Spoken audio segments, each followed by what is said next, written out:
On Father's Day, my son visited with a bouquet of yellow tulips and asked a question that made my heart stop. Dad, is she still bringing you $4,200 every month? In the dilapidated kitchen, I was speechless. For the past 10 months, I had been living on charity, gnawing on my arthritis pills to survive while my daughter-in-law nonchalantly took that money. But her cruelty didn't stop at lies. What happened next was the real nightmare. I'm glad you're here with me. Before we dive in, I'd love to hear from you. Are you the type who listens quietly, or do you leave comments A or B? Your voice matters here. Quick reminder, some details are fictionalized to bring the lesson to life, but the message at its heart is what truly counts. On Father's Day, my son Brandon arrived carrying yellow tulips and a question that stopped my heart. Dad, Valerie's been bringing you the 4,200 every month, right? I was standing in my kitchen sorting boxes from the church food pantry the same way I'd spent most mornings that summer. Progressive arthritis had turned my hands into something resembling gnarled oak branches. Widowhood had turned my 30-year-old house into an echo chamber of silence. My late wife Martha and I had shared 3 decades of coffee at this same scarred kitchen table, back when my knees didn't protest every time I stood, and my medicine cabinet held more than half-dose rationed pills. Brandon stepped out of his silver BMW, looking every inch the successful CEO. He'd become 35 years old, running Advanced Systems, an automation software company, pulling contracts across the Southeast. His designer's shirt was already surrendering to the Mississippi humidity, but his smile was genuine as he carried those bright tulips toward my porch. Happy Father's Day, Dad. I'd been separating canned goods by expiration date, a skill you learn fast when charity boxes become your primary food source. The tulips went onto an old mason jar while Brandon settled into Martha's chair, the one I still couldn't bring myself to move. You're looking thin, he said, frowning at the pantry boxes stacked against my counter. Are you eating enough? I've been sending... That's when he asked the question. My coffee cup froze halfway to my mouth. Son, I said, carefully setting the cup down, I haven't received any money. Brandon's face went white. What? But I've been sending it for 10 months. 4,200 every month. She said she was delivering it personally, making sure you were comfortable. $42,000. That number hung in the humid air between us like a physical object. 10 months of transfers. 10 months while I'd chosen between heating and groceries, cut my arthritis medication in half to stretch each prescription, survived on church pantry donations, and the Social Security check that barely covered utilities. 10 months while my daughter-in-law told my son she was caring for me. 10 months of lies. Brandon, I've seen Valerie maybe 3 times since you started those Memphis contracts. I said, keeping my voice level the way 35 years as a mechanical engineer had taught me. Facts first, emotion later. She brought wine once, small talk twice, never money. My son's knuckles went white, gripping the table edge. Where did it go? I set automatic transfers for the 18th of every month, specifically so you'd have... Expensive heels clicked on my front porch. The door I'd left open for the June breeze suddenly felt like a stage entrance, perfectly timed. Valerie appeared in the doorway, 33 years old, dressed in designer silk that probably cost more than my monthly electric bill. Her smile was bright, practiced flawless. You two having such a sweet Father's Day chat, she said, leaning against the doorframe. Brandon, honey, you didn't tell me you were stopping by early. Brandon turned to her, immediately confusion breaking through his alarm. Valerie, Dad says he hasn't been getting the support money. She didn't miss a beat. A quarter-second calculation behind those bright eyes. Then the performance began. Oh, sweetheart, didn't I explain I set up a special retirement fund as a surprise for both of you? Raymond's too proud to simply take cash, so I've been building something better instead. She looked at me with that unwavering smile. Brandon exhaled completely tension, leaving his shoulders. I watched my daughter-in-law take credit for charity while I'd been surviving on it, and I understood 2 things. Simultaneously, she'd stolen $42,000, and she'd just made a fatal mistake. She hadn't known the transfers went out on the 18th. I had 35 years of engineering had taught me one fundamental truth. The best defense is a system that works even when you can't. That night, after Brandon's BMW disappeared down my driveway, and the Father's Day visit ended with Valerie's practiced lies still hanging in the air, I went to my garage. Not for gardening tools or holiday decorations.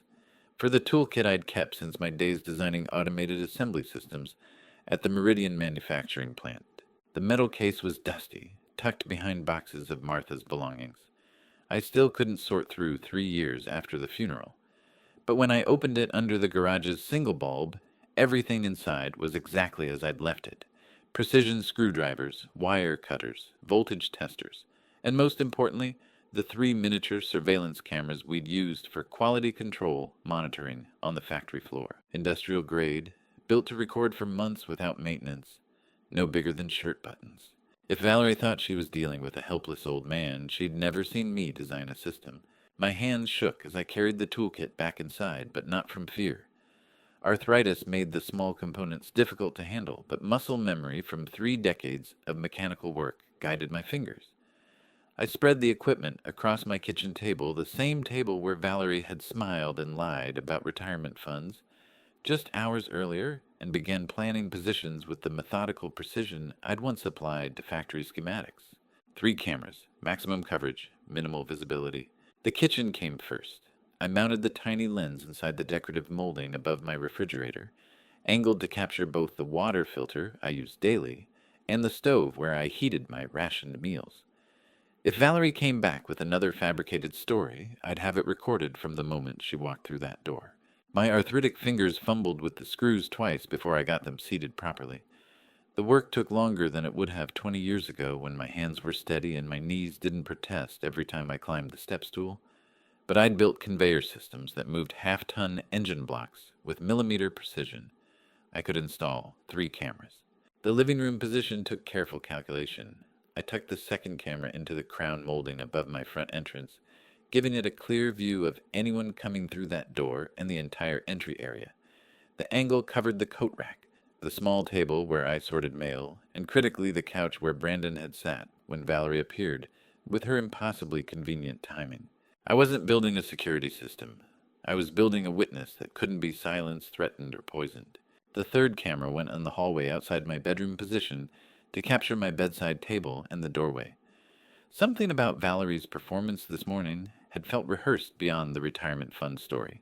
She'd moved through my house with a familiarity that suggested she'd been here more than the 3 times I remembered. If she had a key, if she'd been entering while I was at church or the pharmacy I wanted evidence. By 9 o'clock, all 3 cameras were installed and invisible unless you knew exactly where to look. The recording equipment sat in my bedroom closet, hidden behind shoe boxes and old work boots, drawing power from an extension cord I'd threaded through the wall cavity using the same techniques I'd employed on factory installations. But installation wasn't enough.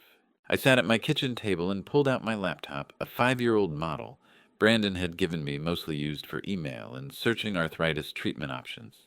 The system would work even when I couldn't. Martha's face smiled at me from the wedding photo on the mantel, the silver frame catching lamplight the same way it had for 30 years.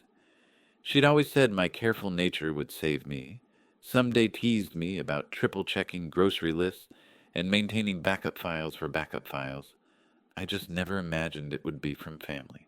"I'm sorry, sweetheart," I whispered to her photograph. "I know you wanted me to trust people more, but trust required evidence, and I was done trusting." I pulled a fresh legal pad from my desk drawer, the kind with numbered lines, the kind I'd use for engineering calculations, and wrote 3 words at the top of page 1 in capital letters: evidence, not emotion. Then I began reconstructing 10 months with the same precision I'd once used to document mechanical failures. Every Valerie visit I could remember with dates and details. Every overdue bill that arrived while Brandon thought I was financially comfortable. Every arthritis prescription I'd cut in half to make it last, calculating reduced dosage against pain levels like it was a tolerance specification. June 2024. First transfer sent according to Brandon's statement. No money received. Church pantry begins supplementing groceries. July 2024. Second transfer.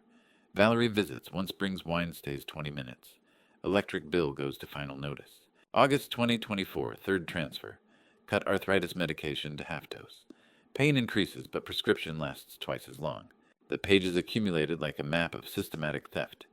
Each month documented, each missing payment accounted for each consequence, recorded in the plain language of someone who'd spent a career writing technical reports where precision mattered more than emotion. By 11:30 at night, I had 11 pages, dates, amounts, bills, medical decisions made because money that should have reached me had vanished into Valerie's designer wardrobe and whatever else she'd purchased with my survival. And I hadn't even gotten to the bank yet. I closed the legal pad and looked at those 11 pages documenting 10 months of betrayal. The timeline was complete. The cameras were recording. The cloud backup was operational. But it was all circumstantial, my word against hers, my documentation against her retirement fund story. Tomorrow morning I would walk 4 blocks to First Southern Community Bank and request transaction verification for Brandon's account. I'd get the truth in black and white, the kind of evidence Valerie couldn't explain away with practiced smiles and vague financial terms. What I didn't know yet was that my bank visit would prove she'd been one step ahead all along. The 4-block walk to First Southern Community Bank felt longer at 60 with arthritic knees, but I'd made this journey countless times, over 30 years. Back when Martha was alive, back when I trusted the people who claimed to care for me. 2 days had passed since Father's Day, since Brandon's question and Valerie's perfectly timed arrival. My cameras were recording. My timeline was documented. Now I needed the one piece of evidence that couldn't be explained away: transaction records in black and white proof that money Brandon sent had never reached my account. The morning air was already thick with Mississippi humidity as I pushed through the bank's heavy glass door at exactly 9 o'clock. The familiar smell hit me: first coffee and paper, and that particular scent of air conditioning fighting a losing battle against June heat. The worn burgundy carpet showed traffic patterns from decades of customers, including the path Martha and I had walked together when we'd opened our first joint account in 1995. Helen Porter stood behind the counter, arranging deposit slips with the same meticulous care she'd shown 3 years ago when helping me navigate the paperwork after Martha's passing. She was maybe 50, gray blonde hair in a practical bob, reading glasses hanging from a beaded chain around her neck. "Morning, Mr. Vance," she said, her professional warmth genuine. "What can I do for you today?" I pulled out my worn passbook, the kind most people had abandoned for online banking years ago. "Helen, I need you to pull up my complete transaction history. Specifically, I'm looking for any transfers from my son Brandon's accounts over the past 10 months. Her fingers flew across the keyboard efficiency born from 20-plus years at the same station. I watched her eyes track across the screen, watched her brow furrow slightly as she scrolled down, then back up, then down again. The silence stretched uncomfortably. "I'm sorry, Mr. Vance," she said, finally looking up with genuine apology in her expression, "but there's absolutely nothing. No transfers, no deposits from any Vance accounts. Just your Social Security, direct deposit on the 3rd of each month, and small interest payments." The confirmation hit harder than I'd expected, even though I'd known what she'd find. 10 months of missing support confirmed. My son had been sending money. I hadn't received it. And now the records showed nothing had ever been sent at all. "Could you check again?" I asked, keeping my voice steady. "Brandon set up automatic transfers on the 18th of every month. $4,200. Helen's expression shifted from apologetic to concerned. She typed more commands, pulled up different screens, her professional mask cracking slightly. "Mr. Vance, I'm showing your account activity, going back 2 years. There are no incoming transfers from any source except your government benefits. The records are spotless." Spotless. 35 years of engineering had taught me the difference between a system failure and sabotage. This was sabotage. "Helen," I said quietly, leaning forward slightly, "can you check the internal access logs? Who's viewed my account recently?" She hesitated. That kind of request wasn't standard procedure, wasn't something customers typically asked for. But she'd known me for decades, had seen me through Martha's death, had probably noticed my increasingly worn clothing and the way I'd stopped using the bank's coin counter for spare change. Because I didn't have spare change anymore. "Let me check something," Helen said, her voice dropping. She studied the screen for a long moment, then looked up with genuine concern. "Mr. Vance, I'm not authorized to share internal system logs with you directly. That requires a formal request. But I can tell you this: the transaction history I'm seeing doesn't match what I'd expect for an account with regular incoming transfers. I'd strongly encourage you to file a formal fraud inquiry today." "In writing?" She slid a form across the counter, her eyes holding mine. "File it today, Mr. Vance. Before close of business." She glanced nervously toward the back offices. Before she turned the screen away, I caught the name stamped next to the 6 a.m. administrative deletion log. Pierce Campbell, the bank manager. 38 years old, always wearing suits that cost more than my monthly grocery budget, always greeting longtime customers with a practiced smile similar to Valerie's. She'd been watching me, not just yesterday, not just today, for months. 2 hours before I arrived, I said aloud more to myself than to Helen. She nodded, her fingers still on the keyboard, as if afraid to move. "Mr. Vance, this isn't normal protocol. If someone deleted transaction records using administrative access, that's evidence destruction." I finished. My mind raced through the timeline with mechanical precision. I decided to visit the bank last night around 11:30 after finishing my documentation. I hadn't told anyone, hadn't called ahead, hadn't mentioned it to Brandon or Valerie or anyone. But at 6 o'clock this morning, 3 hours after I'd made the decision, 2 hours before I'd walked through this door, someone had accessed my account and scrubbed it clean. The cameras in my house had been recording for 2 days. If Valerie had entered while I slept, if she'd somehow seen my notes, or overheard me planning this visit, I'd have footage. But the more likely explanation sat cold in my gut like a stone. She hadn't needed to break into my house. She'd known where I was going before I'd left. "Helen," I said carefully, "I need you to print whatever logs you can access. Everything showing that deletion, and I need you to note the exact time I made this request." Her hand shook slightly as she hit the print command. "Mr. Vance, if there's fraud involved, you should report this to—" "I will," I said, taking the still warm pages from the printer. "But first I need to understand how deep this goes." The evidence was clear now. Brandon had sent transfers. Someone had intercepted them. That same someone had monitoring access to bank records, and the ability to delete evidence using administrative credentials. Pierce Campbell's credentials specifically. And somehow, some way, Valerie had known I'd be walking into this bank 2 hours before I arrived. I thanked Helen and walked home slowly, mind racing through possibilities like sorting through mechanical components, looking for the failed part. 2 hours. She'd known I'd be at the bank 2 hours before I arrived early enough to cover her tracks, confident enough to delete evidence from a secure banking system.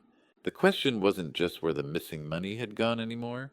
The question was, how had she known? The answer was in my pocket, I realized, hiding in plain sight, and I'd carried it there for months without suspecting. The answer had been in my pocket all along, sending Valerie my location every minute of every day.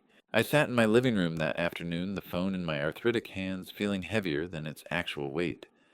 The walk back from First Southern had given me time to think through the mechanics of Valerie's surveillance. She'd known I was heading to the bank 2 hours before I arrived. She hadn't broken into my house to check my notes. She hadn't tapped my phone line or planted listening devices. She'd been watching me move. 3 months ago, flooded back with sharp clarity. Valerie had arrived unannounced on a Tuesday afternoon, all smiles and concern, carrying a bag from the cell phone store. "Brandon wants to make sure you have a proper smartphone, Dad," she'd said, her voice dripping with daughterly care. "The old flip phone isn't safe for emergencies. Let me help you set this up." I'd been grateful. 60 years old arthritic hands, struggling with tiny touch screens, and here was my son's wife, patiently walking me through setup. She'd stood close behind me, her perfume expensive and cloying, tapping through screens faster than I could follow.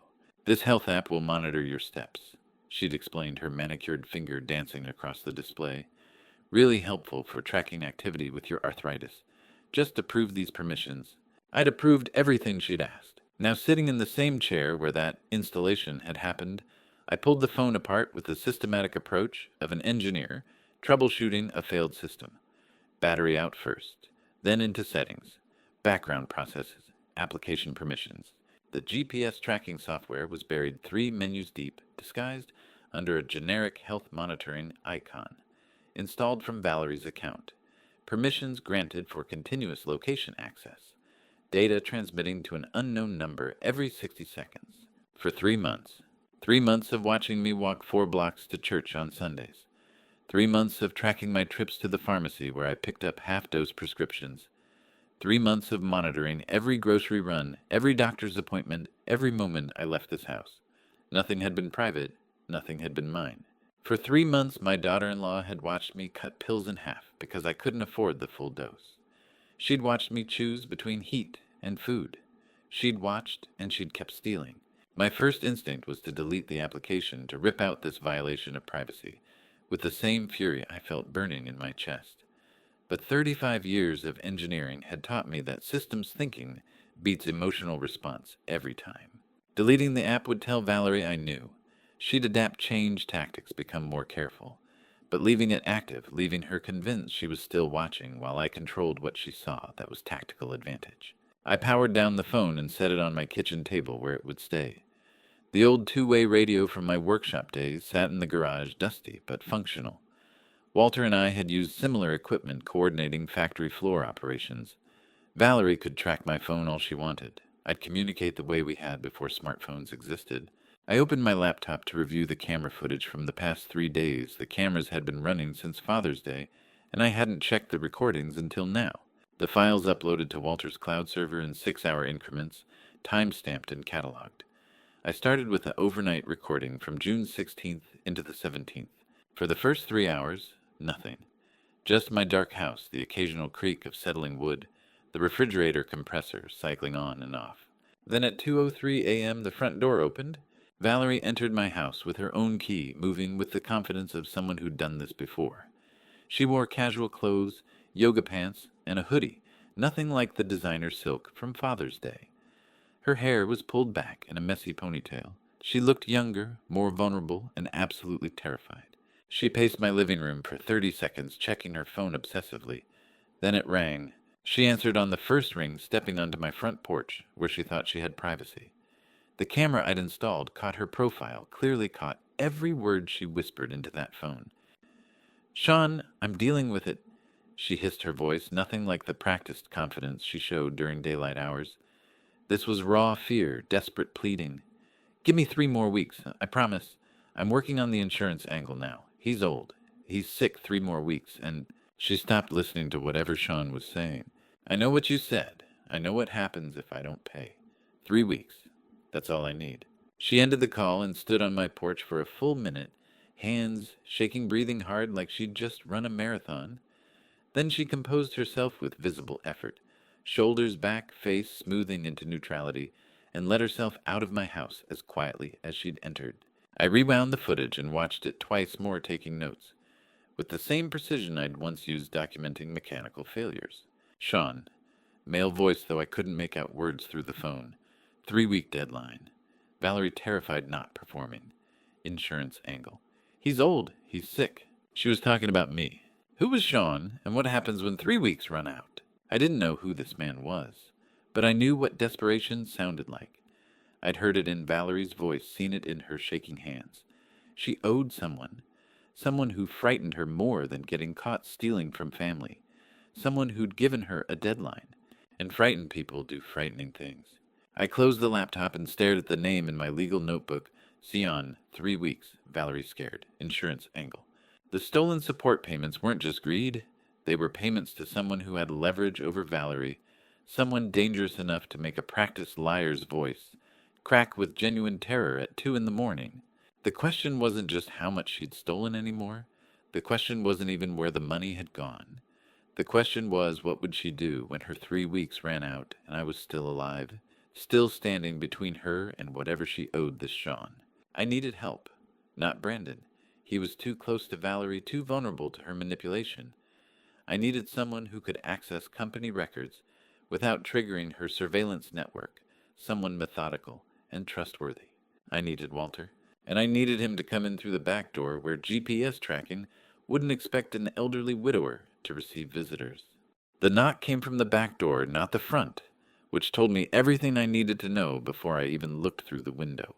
But the visitor approaching from the back entrance understood something Valerie didn't.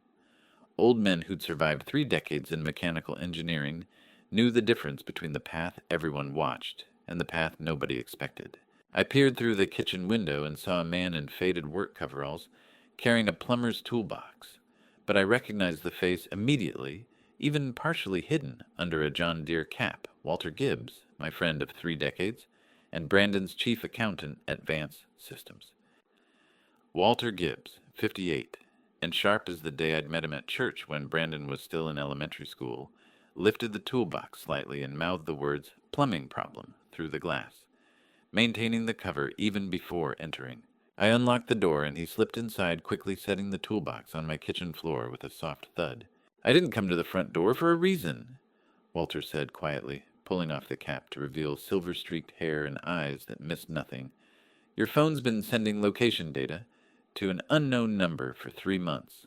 I've been monitoring the metadata from Brandon's company server." The relief hit me harder than I'd expected. "You knew about the tracking." "I know about a lot of things," Walter said, unzipping the coveralls to reveal his usual button-down shirt and slacks underneath.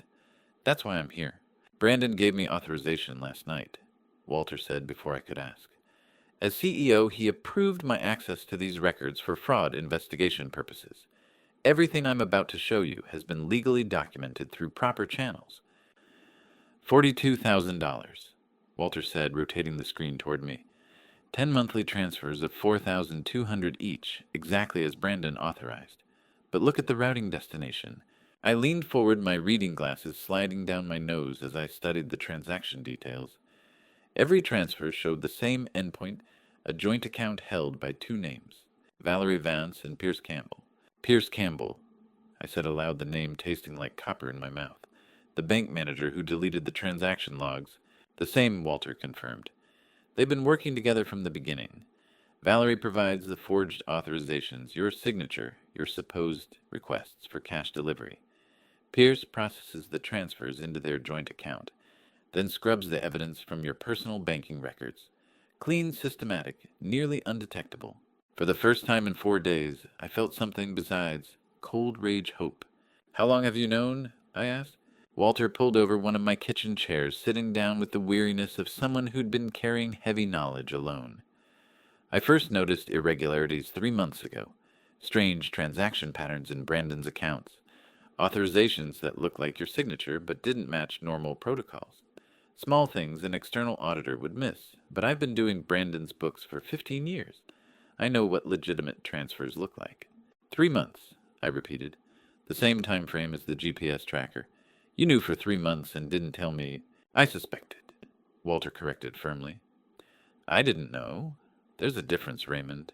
If Valerie had been delivering the money to you in cash, like she claimed, my suspicions would have been wrong. I'd have destroyed Brandon's marriage, accused his wife of fraud, torn apart his family for nothing." He pulled up another spreadsheet, this one showing withdrawal records and cash handling logs. "I needed confirmation from you that the money never arrived before I could act. As chief accountant, I can't accuse the CEO's wife without concrete proof and family knowledge. The liability alone would—" "You were protecting Brandon," I said quietly. Walter nodded. "Your son is a good man. The thought of telling him his wife was stealing from his father—" I needed to be certain, absolutely certain. So I've been building the case systematically. Every transaction documented, every authorization analyzed, every deleted log reconstructed from backup servers. He'd been protecting my son even while investigating my daughter-in-law. That kind of loyalty was rare. Now I have your timeline from the past 10 months. Walter continued, gesturing to the laptop. "It matches my financial records perfectly. You never received the support payments. Valerie and Pierce diverted every dollar. We have enough to proceed." Pierce Campbell had turned his position of trust into a position of theft. The bank manager, who was supposed to protect deposits, was stealing them, and Valerie had recruited him, or he'd recruited her. Either way, they'd built a system designed to rob me while I slowly ran out of medication and food. "What about the GPS tracking?" I asked. "When did that start?" 3 months ago, same time I noticed the first irregularities," Walter said. "I think Valerie suspected someone was watching the money trail. The tracking was insurance keeping tabs on you, making sure you didn't visit the bank or talk to anyone who might notice the missing funds." "She scrubbed the bank records the morning I went to verify transactions," I said. "I know. Helen Porter called me that afternoon, concerned about the deleted logs. That's when I knew we'd moved from suspicion to active evidence destruction." Walter closed the laptop and looked at me with the expression of someone about to deliver worse news. "Raymond, the 42,000 is just what went through Brandon's company accounts. There's more. A lot more." My kitchen suddenly felt colder. "How much more?" I asked. Walter opened the manila folder and spread documents across my kitchen table like laying out evidence at a crime scene. That's what I came to show you. Walter spread the documents across my kitchen table like an engineer, laying out blueprints for a building, except this blueprint showed exactly how two people had systematically dismantled my financial security. He organized the evidence into two distinct stacks, his accountant's precision evident in every movement. The first stack I already knew transfer records showing the missing support payments. The second stack was thicker, filled with credit card statements, printed on company letterhead. The 42,000 went through falsified transfers, Walter said, tapping the first stack. But that's only half of it. She also had access to Brandon's corporate card. He slid the credit card statements toward me, page after page of charges spanning the same 10 months. American Express corporate gold card issued to Vance Systems. Authorized user, Valerie Vance. $28,500. I said, reading the summary total at the bottom of the final page. My voice sounded flat, even to my own ears. Shock giving way to something colder. On a company credit card, Walter confirmed.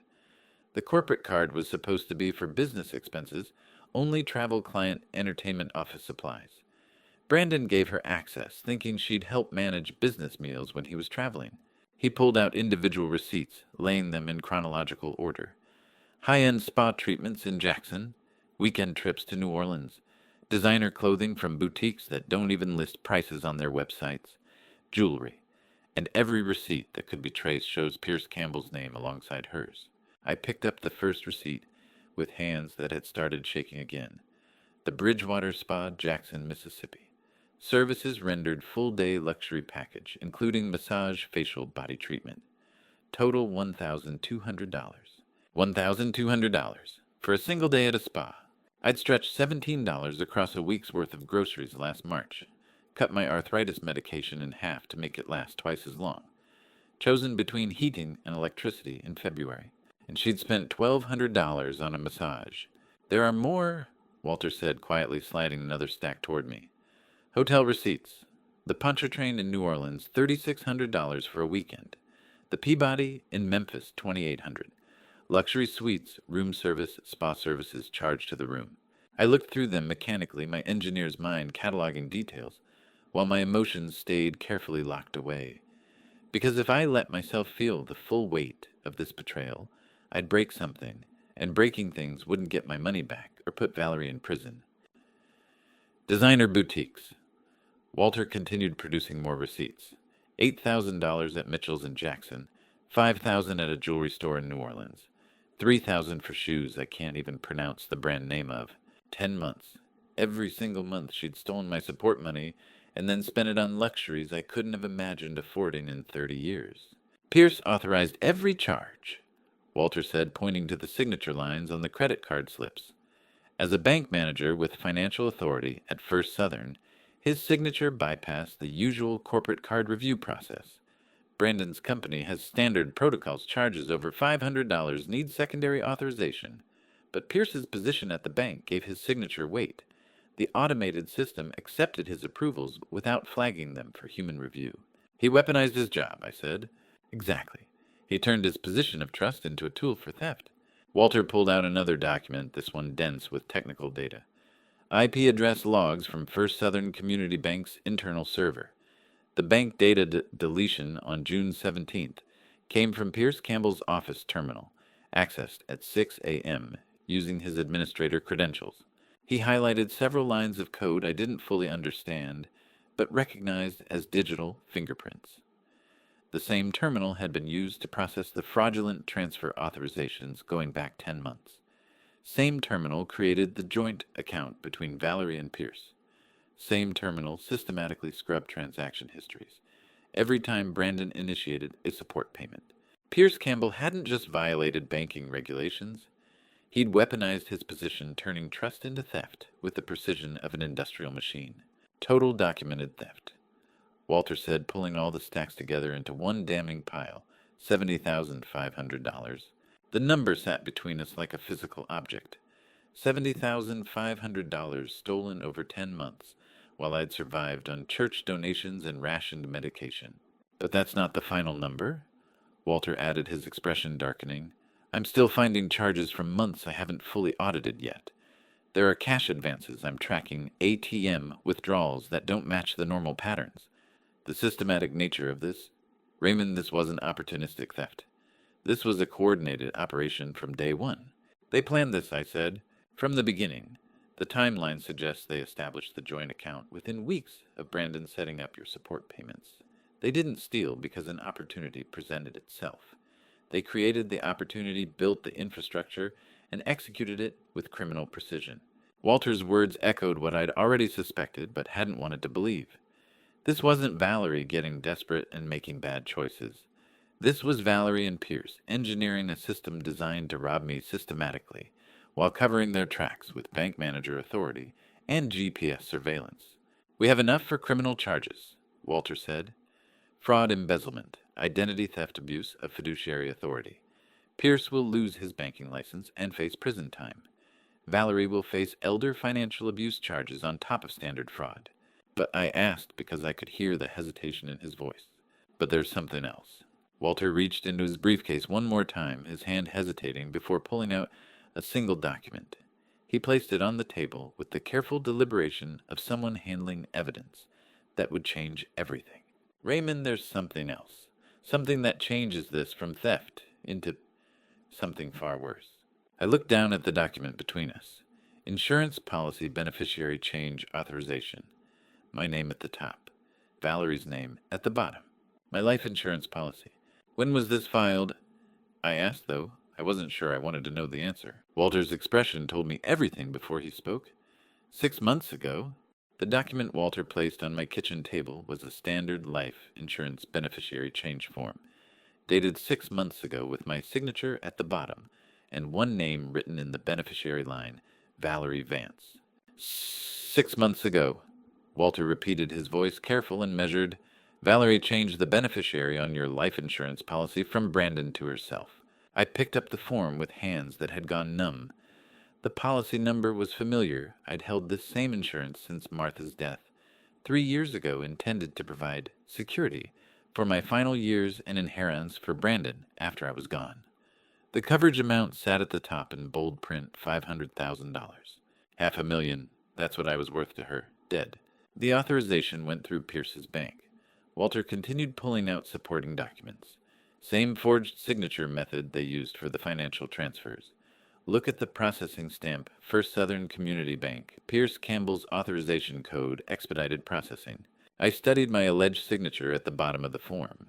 It was close, good enough to pass casual inspection, but my real signature had a slight hook on the final E that this forgery missed. 35 years of signing engineering documents had given me a distinctive hand. This wasn't mine. They've been planning this for at least 6 months, Walter said. Probably longer. This is dated December 15th last year. December 15th. I remembered that day with sudden, sharp clarity. Valerie had visited in the afternoon bringing Christmas cookies she claimed to have baked herself, though I'd later found the expensive bakery box in my trash. She'd been unusually chatty, asking about my health, my insurance, whether I had everything properly arranged for Brandon's sake. I thought she was being thoughtful. She'd been gathering information. The timeline tells the story. Walter said, arranging documents in chronological order. December, beneficiary change. February 1st, support payment theft begins. March, GPS, tracking app installed on your phone. Everything was calculated, Raymond. She didn't steal some money and then decide to go for the insurance. She changed the insurance first, then built the infrastructure to track you and fund herself while waiting. Pierce knew from day one. I said, understanding crystallizing like ice forming on glass.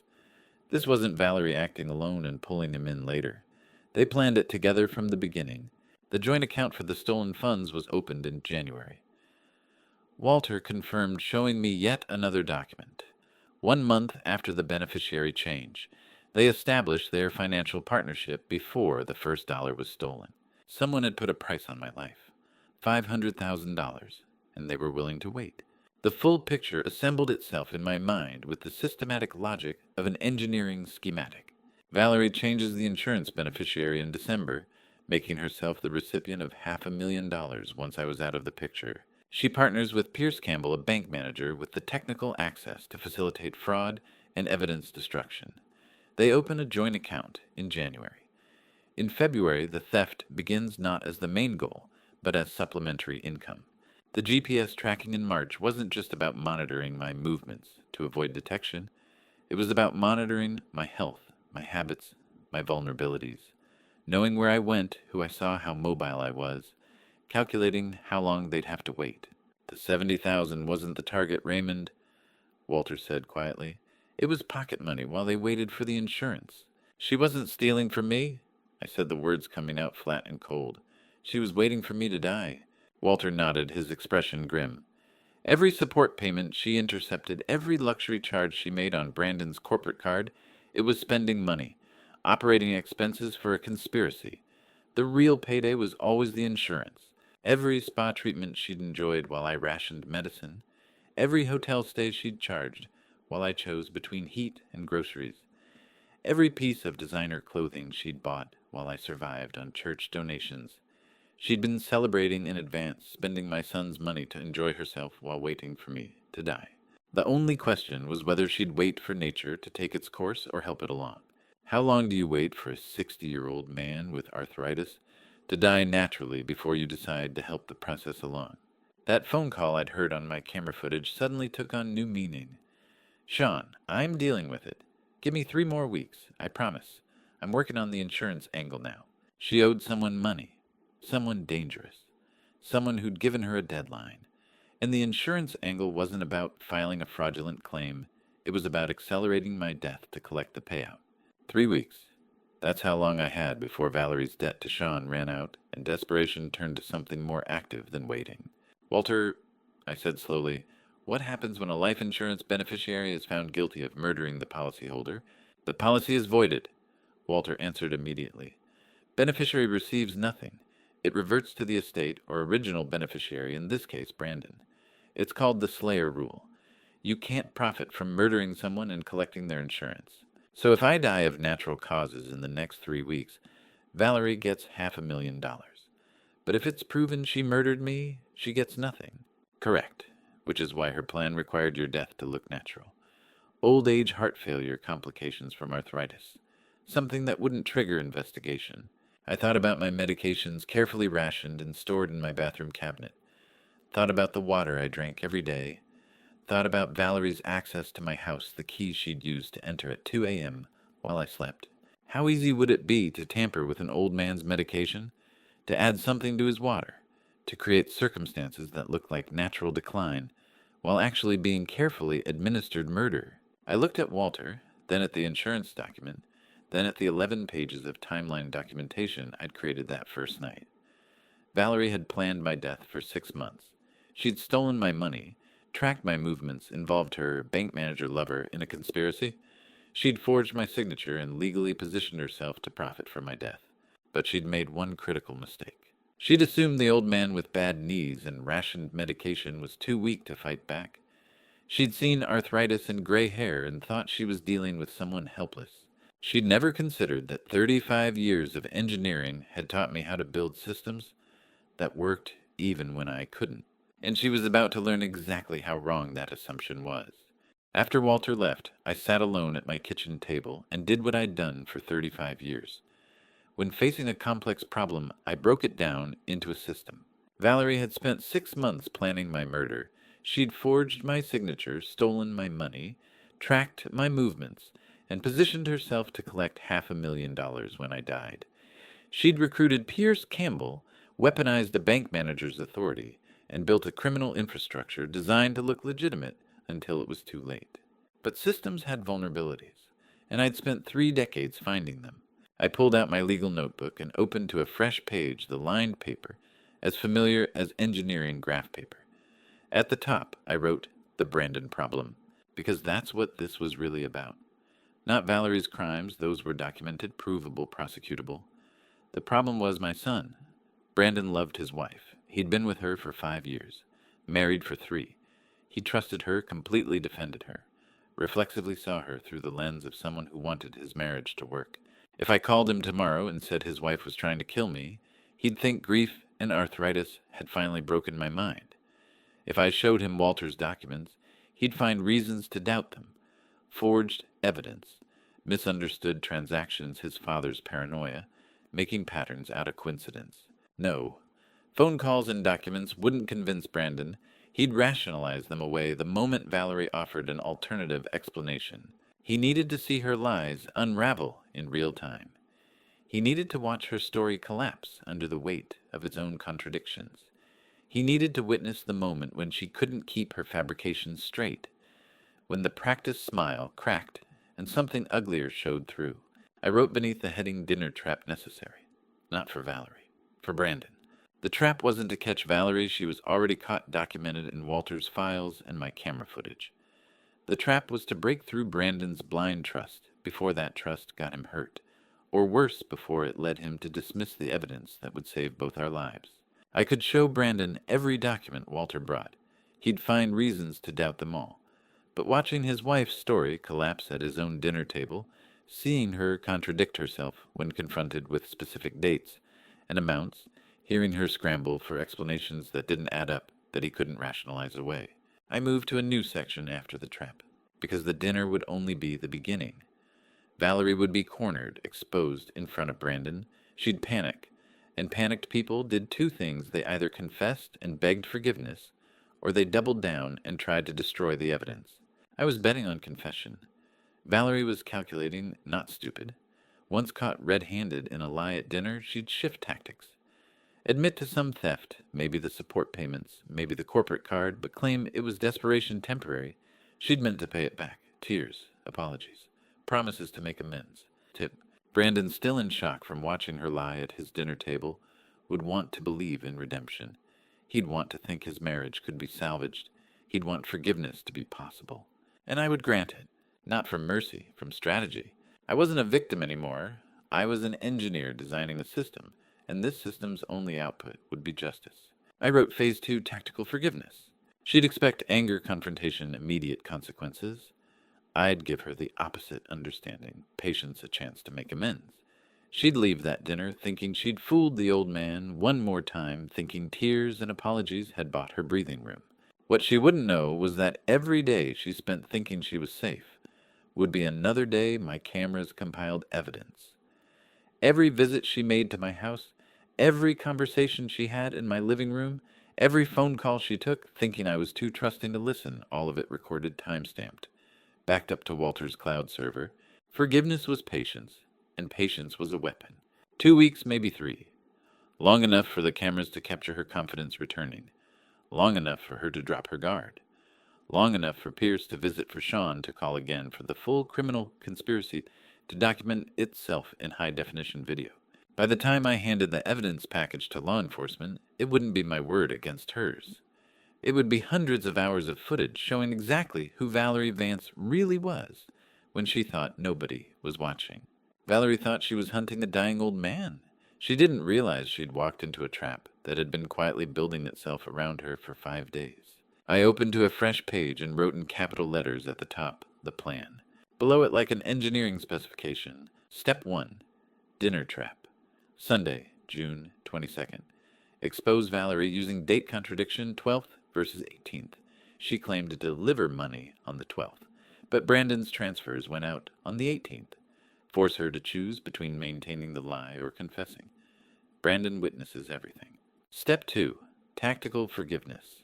Grant mercy publicly. Accept her apology. Give her 2 to 3 weeks to make amends. Camera surveillance continues. Document everything. Build airtight case. Step 3, Evidence delivery. When surveillance has captured enough additional proof, hand complete package to law enforcement. Financial fraud, elder abuse, conspiracy, insurance fraud, attempted murder. Let the system handle justice. Above the steps I wrote in even larger letters. Forgiveness is a tactic, not a weakness. Below the steps, evidence, not emotion. Martha used to say I planned everything twice. Once wasn't enough. Tonight I was grateful for that habit, because this plan had to work perfectly the first time. There wouldn't be a second chance. I studied the 3 steps checking for vulnerabilities the way I'd once checked mechanical tolerances. Step 1 depended on Brandon being present to witness the confrontation. Step 2 depended on Valerie accepting forgiveness, and continuing her normal patterns.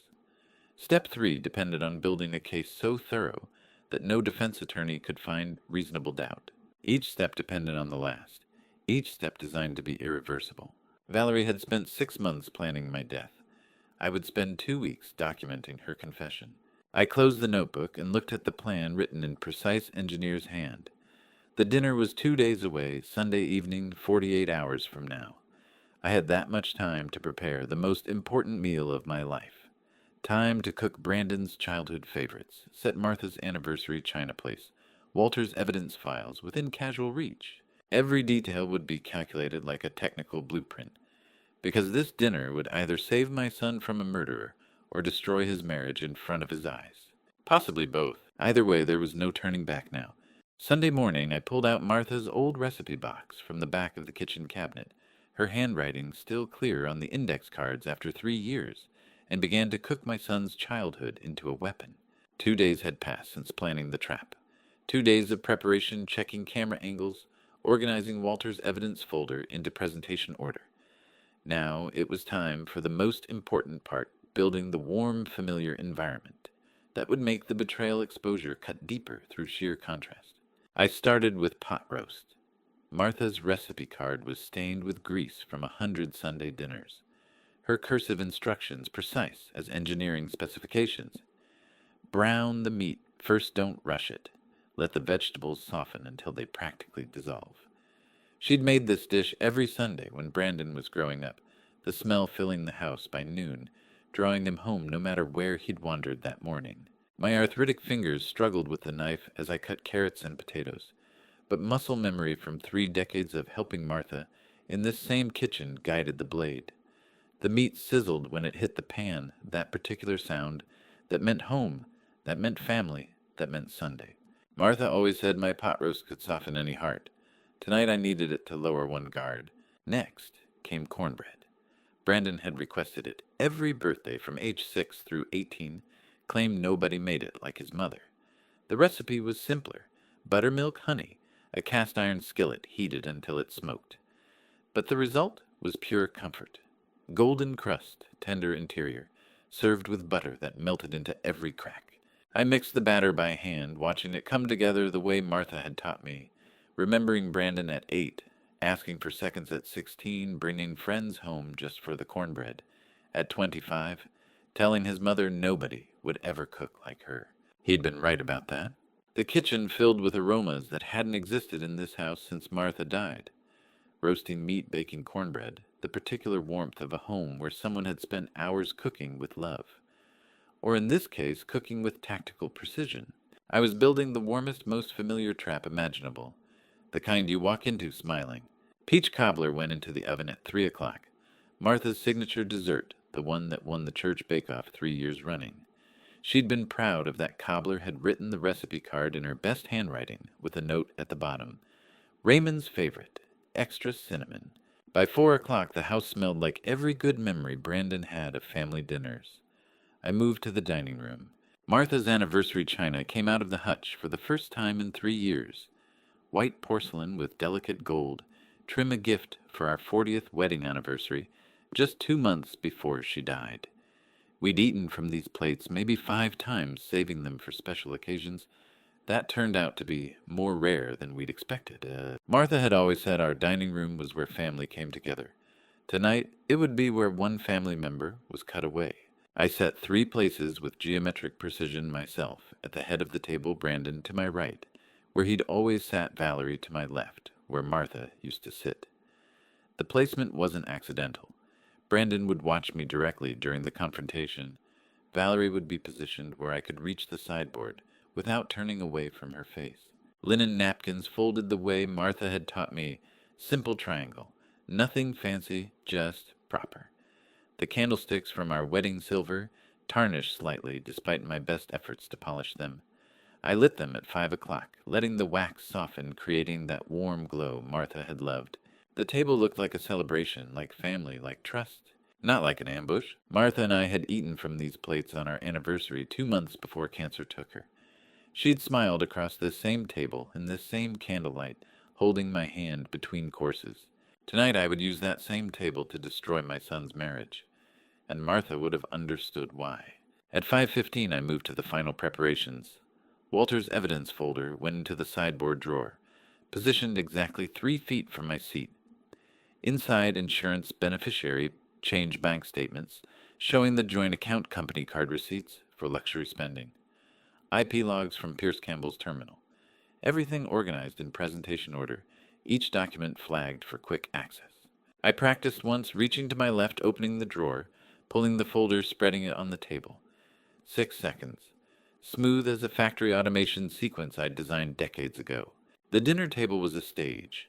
The cameras were witnesses, the evidence was ammunition, and I was the engineer who'd spent a week making sure every component would fire in sequence. I did one final camera check. Kitchen angle clear view of the table audio pickup sensitive enough to catch whispered conversations. Living room wide shot capturing the front door and seating area. Hallway backup audio coverage of anyone who might try to leave mid-confrontation. All 3 cameras feeding to Walter's cloud server in real time. If something went wrong tonight, if Valerie's desperation turned violent, if the 3-week deadline from Sean meant tonight was more dangerous, then I'd calculated at least the evidence would survive. 35 years of engineering had taught me the best systems are the ones you don't notice until they activate. At 5:45, I changed into my good shirt. The blue Oxford I'd worn to Martha's funeral, pressed and hanging in my closet for 3 years, waiting for an occasion important enough. Tonight, qualified. I checked my reflection in the bathroom mirror. 60 years old gray hair, thinning arthritis, making my hands shake slightly when I buttoned the collar. But my eyes were sharp, clear focused, with the precision of someone who'd spent decades finding system failures before they became catastrophic. Valerie had assumed this old man was too weak to fight back. She'd calculated wrong. I returned to the dining room and surveyed the scene one final time. Pot, roast, resting on Martha's serving platter, cornbread golden in the cast-iron skillet, cobbler cooling on the counter, cinnamon-sweet steam still rising, anniversary china gleaming in candlelight, evidence folder 3 feet from my right hand. Everything ready, everything calculated, everything positioned for maximum impact. 6 p.m. Brandon said they'd arrive at 6. At 5:58 p.m., I heard the familiar sound of Brandon's BMW pulling into my driveway. Through the dining room window, I watched my son help Valerie from the passenger seat, watched her smooth her designer dress and check her makeup in the side mirror. She walked toward my door like she was arriving at a friendly family dinner, not her own exposure. 2 minutes later, the trap would spring. In 35 years of engineering, I'd designed hundreds of systems, but none as precise as the trap I sprung mid-meal, when I casually mentioned I wanted to return this month's support money. The doorbell rang at exactly 6 p.m. I opened it to find Brandon beaming his arm around Valerie's waist. Both of them dressed like this was a celebration instead of an execution. "Dad, the house smells incredible," Brandon said, pulling me into a hug. "Is that Mom's pot roast?" "And cornbread," I confirmed, gesturing them inside. Figured it was time to cook something proper. Valerie kissed my cheek, her perfume expensive and cloying. "You shouldn't have gone to all this trouble, Dad." I'd gone to exactly the right amount of trouble. Dinner began the way I'd calculated warmly. Comfortably guards lowered by familiar food and candlelight. Brandon praised the pot roast, said it tasted exactly like Martha's. Valerie complimented the anniversary. China asked if I'd set it just for them. I poured sweet tea into crystal glasses and watched them relax into the evening. 20 minutes of small talk. Brandon's latest contracts in Memphis. Valerie's book club. My arthritis medication, Valerie asked, with practiced concern if I was taking it regularly. I said yes, watching her face for tells, finding only that perfect daughterly smile. Then midway through the meal, I set the trap. "Actually, I didn't spend much this month," I said conversationally, cutting into my pot roast. "Been careful with the pantry donations from church. You don't need to bother bringing the monthly money. I can just return it to save you the trip." The response was instant unthinking. "No, Dad, I have to bring the money. Brandon finalized on the 18th right away," Valerie said, reaching for the cornbread. "It's all right, She stopped mid-sentence, her hand freezing over the basket. Brandon's fork hit his plate with a sharp clink. "The 18th, Brandon said slowly, his voice changing texture entirely. "Valerie, I never told you payroll closes on the 18th.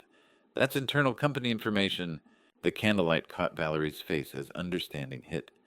Her practiced smile wavered, then attempted to recover.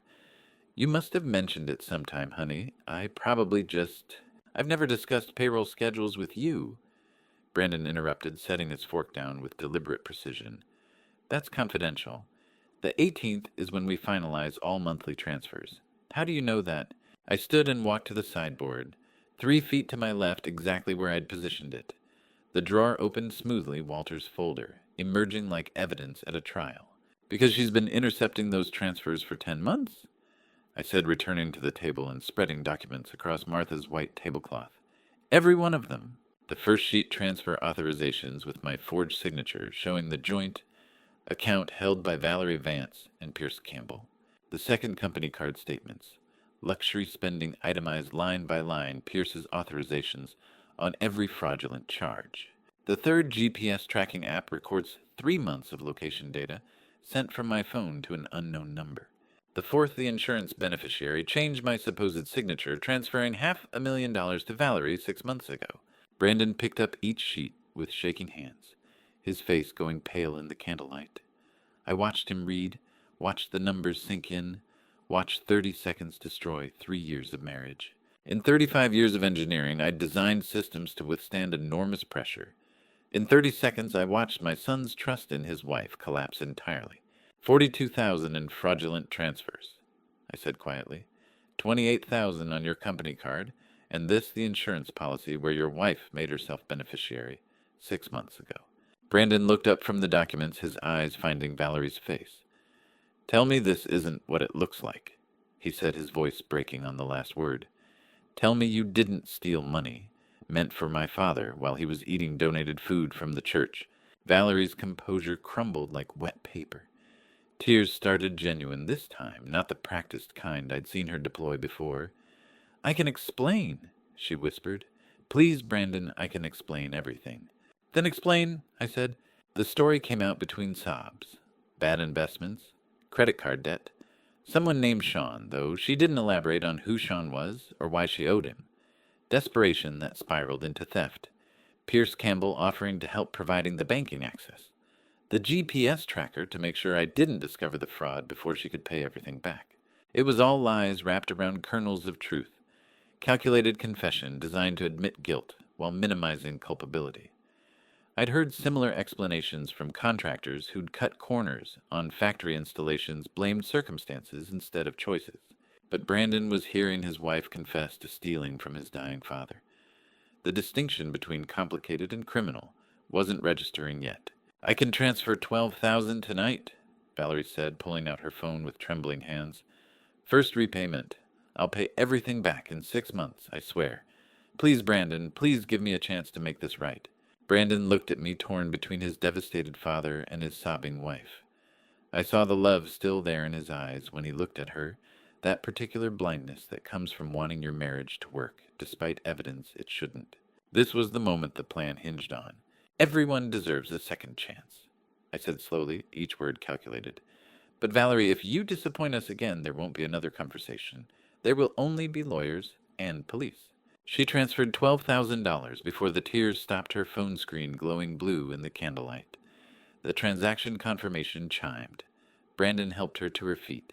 She hugged me at the door, whispered apologies into my shoulder that smelled like guilt and expensive perfume. I stood at the window, watching their taillights fade into darkness. The dining room behind me still scattered with evidence and half-eaten pot roast. The cameras had recorded every word, every tear, every calculated lie. Valerie thought she'd talked her way out of disaster. She thought forgiveness meant safety. What she didn't know was that I'd just given her exactly enough freedom to show me what she was really capable of. 3 days later, she would arrive at my door with homemade soup and a smile. 3 days after I granted Valerie forgiveness, she arrived at my door with homemade chicken soup and the smile of someone who thought she'd gotten away with murder, not realizing she was about to commit one. She stood on my porch in yoga pants and a cardigan holding a covered pot that steamed in the late June humidity. Her hair was pulled back, simply no designer clothes, no expensive jewelry. She looked like a daughter-in-law who genuinely wanted to make amends. I know I can't fix what I did with words, she said when I opened the door, so I'm going to show you and Brandon through actions. Starting with this, you shouldn't have to cook at your age with your arthritis. The soup smelled good. Homemade chicken stock, vegetables, herbs I couldn't quite identify. She insisted on coming inside to heat it properly, insisted on ladling it into one of Martha's old bowls, insisted on staying to make sure I ate while it was hot. While the soup heated, she noticed my water filter. "Dad, this filter is ancient," she said, examining the pitcher on my counter. "I brought you a new one. Let me install it. It'll only take a minute." I watched her remove the old filter and replace it with the new one from her bag, her movements practiced and confident. She filled the reservoir, ran water through it twice to flush the system, then filled my glass and handed it to me with a smile. "There," she said. "Clean water, hot soup, and a promise to do better. I'll bring meals twice a week, Tuesdays and Fridays. No more letting you survive on church donations." That night the first symptoms began. Mild nausea around 9 p.m., nothing severe, just enough to notice. A dull headache that settled behind my eyes and refused to leave. I chalked it up to stress, to the emotional weight of the past 2 weeks. But when Valerie returned on Friday with beef stew and another bright smile, the pattern emerged. She heated the food, checked on the water filter, asked how I was feeling with that practiced concern. That night, the nausea was worse, the headache sharper. I opened my legal notebook to a fresh page and began documenting. June 25th, 8:15. p.m. nausea. Severity 6 out of 10. Valerie visited replaced water filter. June 26th, 9:30. p.m. Nausea increased to 7 out of 10. Headache 5 out of 10. Consumed water from new filter. June 29th, 7:45 p.m. Nausea 7 out of 10. Headache 6 out of 10. Unusual fatigue. Valerie visited today, brought stew. Every Tuesday and Friday, Valerie brought death into my kitchen. And every Tuesday and Friday, I let her. On the fourth visit, I positioned myself on my living room couch and feigned sleep while Valerie moved through my house. The bedroom camera had a clear angle into the kitchen. I watched later that night in the blue glow of my laptop screen as she did what I'd already suspected. She approached the water filter, her back to where I lay on the couch, and spent nearly 2 minutes doing something I couldn't fully see from that angle. The camera, however, had a clear view. When I reviewed the footage that night, I saw her add something to the reservoir, a small amount measured carefully before replacing the lid and wiping the counter clean with a paper towel she'd brought herself. She left without checking on me, didn't say goodbye, just pulled the door shut quietly and was gone. I added the observation to my notebook. July 2nd. Camera timestamp 2:47 p.m. Valerie tampered with the water filter. Deliberate, practiced. Whatever she added, she brought it with her and removed every trace afterward. She wasn't repairing anything. She was engineering my decline slowly, invisibly, in a way that would look like age catching up with a sick old man. I was trading my health for evidence, my body for justice. Some engineers build bridges. I was building a case strong enough to send a murderer to prison. After Valerie's fifth visit in mid-July, she brought someone new. "Dad, this is Sarah Whitfield," Valerie said, gesturing to the young woman beside her. "I've hired her as a private nurse to check on you twice a week, just to make sure you're staying healthy while we work through everything. No arguments, it's the least I can do." Sarah Whitfield looked every inch the caring healthcare professional. 30 years old, kind face, practical shoes, a medical bag slung over her shoulder. She shook my hand with gentle firmness. "Mr. Vance, I'm here to help," Sarah said. "Let me take some vitals and we'll establish a baseline for your care." She checked my blood pressure, pulse temperature, asked about my daily routine, dietary habits, medication schedule, all standard questions. Then she asked about the water filter. "How much water do you drink daily, Mr. Vance?" Sarah asked, her pen hovering over her clipboard. "And you use this filter here exclusively?" "About 6 glasses," I said. "The filter's new. Valerie just replaced it a couple weeks ago." Good, Sarah said, walking over to examine the filter more closely. "Hydration is important for someone your age."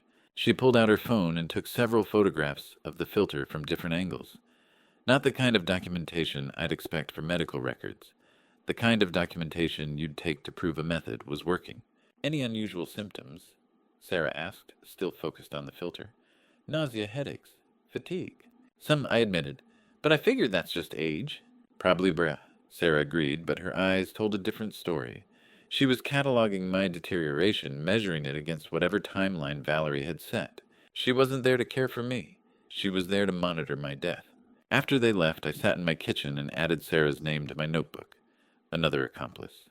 Another person willing to help Valerie commit murder for a share of the insurance money. That evening, I noticed the Bible sitting on my bedside table. Valerie had given it to me 2 weeks ago, called it a spiritual gift, to help me through difficult times. I'd barely looked at it. Bibles had sat on my nightstand since Martha died, part of the furniture of grief. This one blended in perfectly, which was probably the point. But something about Sarah's visit, about the careful documentation and pointed questions, made me pick it up. When I lifted the Bible, something small fell from between the pages, a folded piece of paper, thin and yellowed at the edges. I unfolded it carefully. The handwriting wasn't scripture. The folded paper that fell from the Bible was a single handwritten note. July 8th, 3 drops, mild nausea / headache 6 hours. But when I opened the Bible itself, I found something far worse. I unfolded the loose page, first my hands already shaking. The handwriting was unmistakably Valerie's, that practiced cursive I'd seen on birthday cards and thank you notes. But these words weren't gratitude or celebration. July 8th, 3 drops, mild nausea / headache, onset 6 hours post-dose. Subject maintains normal routine. Subject. She was calling me a subject, like I was a lab experiment, like I wasn't her father-in-law sitting across from her at Sunday dinners, but a variable in an equation she was trying to solve. My arthritis made my fingers clumsy as I picked up the Bible from my nightstand. It was heavier than a Bible should be, the weight distributed wrong. I'd spent 35 years calibrating mechanical systems, but I feel this book had something inside it that didn't belong. I opened it carefully. Between Psalms and Proverbs, tucked into the spine's natural fold, was a small spiral-bound notebook, maybe 20 pages, each one filled with that same meticulous handwriting. This wasn't one page that fell. This was an entire murder diary. I carried the notebook to my bed and sat under the lamp, positioning myself so the bedroom camera would capture me reading, but not the pages themselves. Then I started from the beginning. June 26th. First edition to filter. No visible reaction within 12 hours. Continue schedule. June 29th. Second edition. No change in routine. Subject consumed approximately 6 glasses filtered water. Increase next time. July 1st. Third edition. Nausea observed 6 hours later. Appetite slightly reduced. Continue. July 3rd. Fourth edition. Nausea recurring. Subject attributes symptoms to age and stress. Misdirection working. July 5th. Fifth edition. Estimated 3-pound weight loss. Fatigue mentioned to Sarah. Monitoring effective. July 8th. Sixth edition. Increased amount. Nausea moderate. Subject ate full breakfast, despite discomfort more resilient than expected. July 10th. Seventh edition. Estimated 8-pound total weight loss. Skin pale, energy notably lower. Medical intervention likely within 2 to 3 weeks. Timeline on track. Insurance claim timeline acceptable. She had hidden her murder log inside a Bible. The Book of Faith. The Book of Commandments. Thou shalt not kill written on the same pages that concealed her plan to do exactly that. I read every page twice, my hands steadier. Now that shock had given way to cold clarity. 23 entries spanning 3 weeks, each one documenting another step toward my death, each one treating my deteriorating health like data points on a graph. The final entry was dated yesterday, July 15th. 8th edition. Subject reports. Dizziness to Sarah. Difficulty with stairs observed. Weakness progressing as expected. Brandon remains unaware. Next step increase amount if current pace continues. Projected timeline 10 to 14 days before hospitalization likely. 10 to 14 days. That's how long Valerie estimated before I'd be sick enough to require hospitalization. And once I was in a hospital bed, weak and disoriented, dying of what looked like natural causes accelerated by age and poor health, the insurance claim would process smoothly. $500,000. That's what my calculated death was worth. Before I tell you what I did with this murder diary, I need to ask, are you still with me? Comment A if you'd photograph it and leave it, or B if you'd take it straight to police and tell me why, in one sentence. Quick note, some details ahead are fictionalized for impact, but the core truth remains. I stood and walked to my workshop, my knees protesting every step, and retrieved the old film camera from the shelf where it had sat unused since Martha's funeral. No internet connection, no cloud backup, no metadata that could be traced or hacked or deleted remotely. Film doesn't connect to clouds or servers. Film doesn't send metadata. Film is analog evidence in a digital world, and that made it bulletproof. I brought the camera back to my bedroom and positioned the notebook under my bedside lamp. Page by page, I photographed Valerie's handwriting. The click of the shutter echoed in my quiet house. Each photo, another nail in her coffin. 23 pages, 23 pieces of evidence that would destroy any claim this was accidental or natural illness. 23 documented acts of premeditated attempted murder. When I finished, I wound the film carefully and stored it in my workshop's light-tight drawer. Then, with the precision of an engineer who'd spent decades installing delicate equipment, I replaced the notebook exactly as I'd found it. Spiral binding aligned with the Bible's spine fold. Pages positioned between Psalms and Proverbs. The loose sheet, the one that had fallen and revealed everything, tucked back into its original position as a bookmark. The Bible went back on my nightstand at the same angle Valerie had placed it, the same distance from the lamp, the same relationship to my reading glasses. She'd hidden her murder log inside a Bible. I wasn't sure if that was irony or a confession, but either way, she couldn't know I'd discovered it. She had to feel safe enough to keep using it, to keep documenting, to keep adding evidence to her own prosecution. I looked at the Bible sitting innocently on my nightstand, at the camera hidden in my bedroom wall, at the window where dawn would break in a few hours. Valerie thought she was 3 weeks away from a perfect murder and $500,000. What she didn't know was that I'd just photographed her confession. I developed the film the next morning in my darkroom setup from 30 years ago, the same and larger in trays I'd used for Martha's photography hobby. The images emerged slowly in the developer bath, page after page of Valerie's handwriting, every word sharp and clear. I was hanging the prints to dry when my walkie-talkie crackled. "Raymond," Walter's voice came through urgent and tight. "We have a problem. She's accelerating the timeline." I grabbed the walkie-talkie from my workshop bench, hands still smelling of darkroom chemicals, and pressed the transmit button. "Walter, I'm here. What's happening?" Static crackled for a moment, then his voice came through tight and urgent. "Pierce just filed withdrawal authorizations.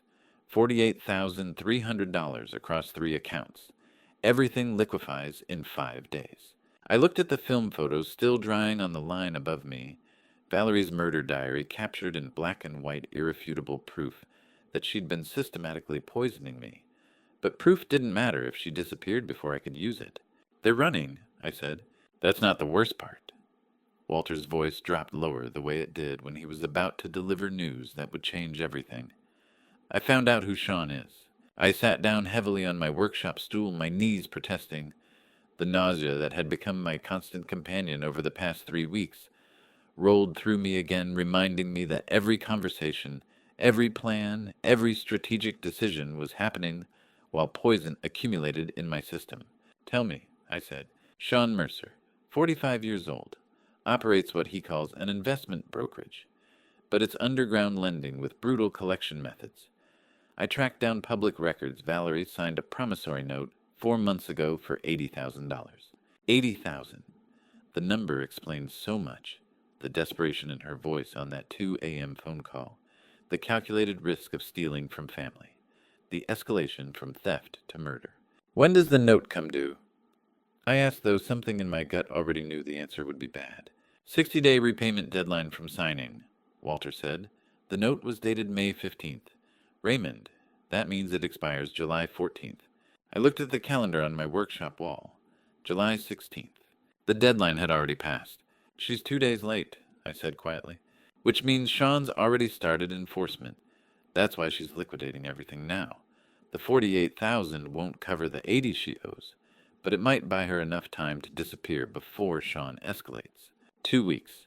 She'd had 2 weeks to either kill me or run, and I'd spent 3 weeks letting her poison me to gather evidence. The strategic patience I'd been so proud of, the methodical evidence gathering, the careful documentation, it had all been predicated on me controlling the timeline. But I'd never controlled it. Valerie's clock had been ticking since May, driven by a debt and a deadline I hadn't known existed. The insurance. I said, working through the mathematics. She needs the $500,000 to pay Sean and have money left over. But the poisoning isn't working fast enough. Exactly, Walter confirmed. Her murder diary shows she estimated 2 to 3 weeks before you'd require hospitalization, but Sean's deadline has already expired. She's out of time. The implications settled over me like cold water.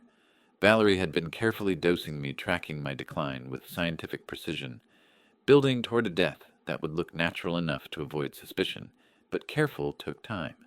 And time was the one thing she no longer had.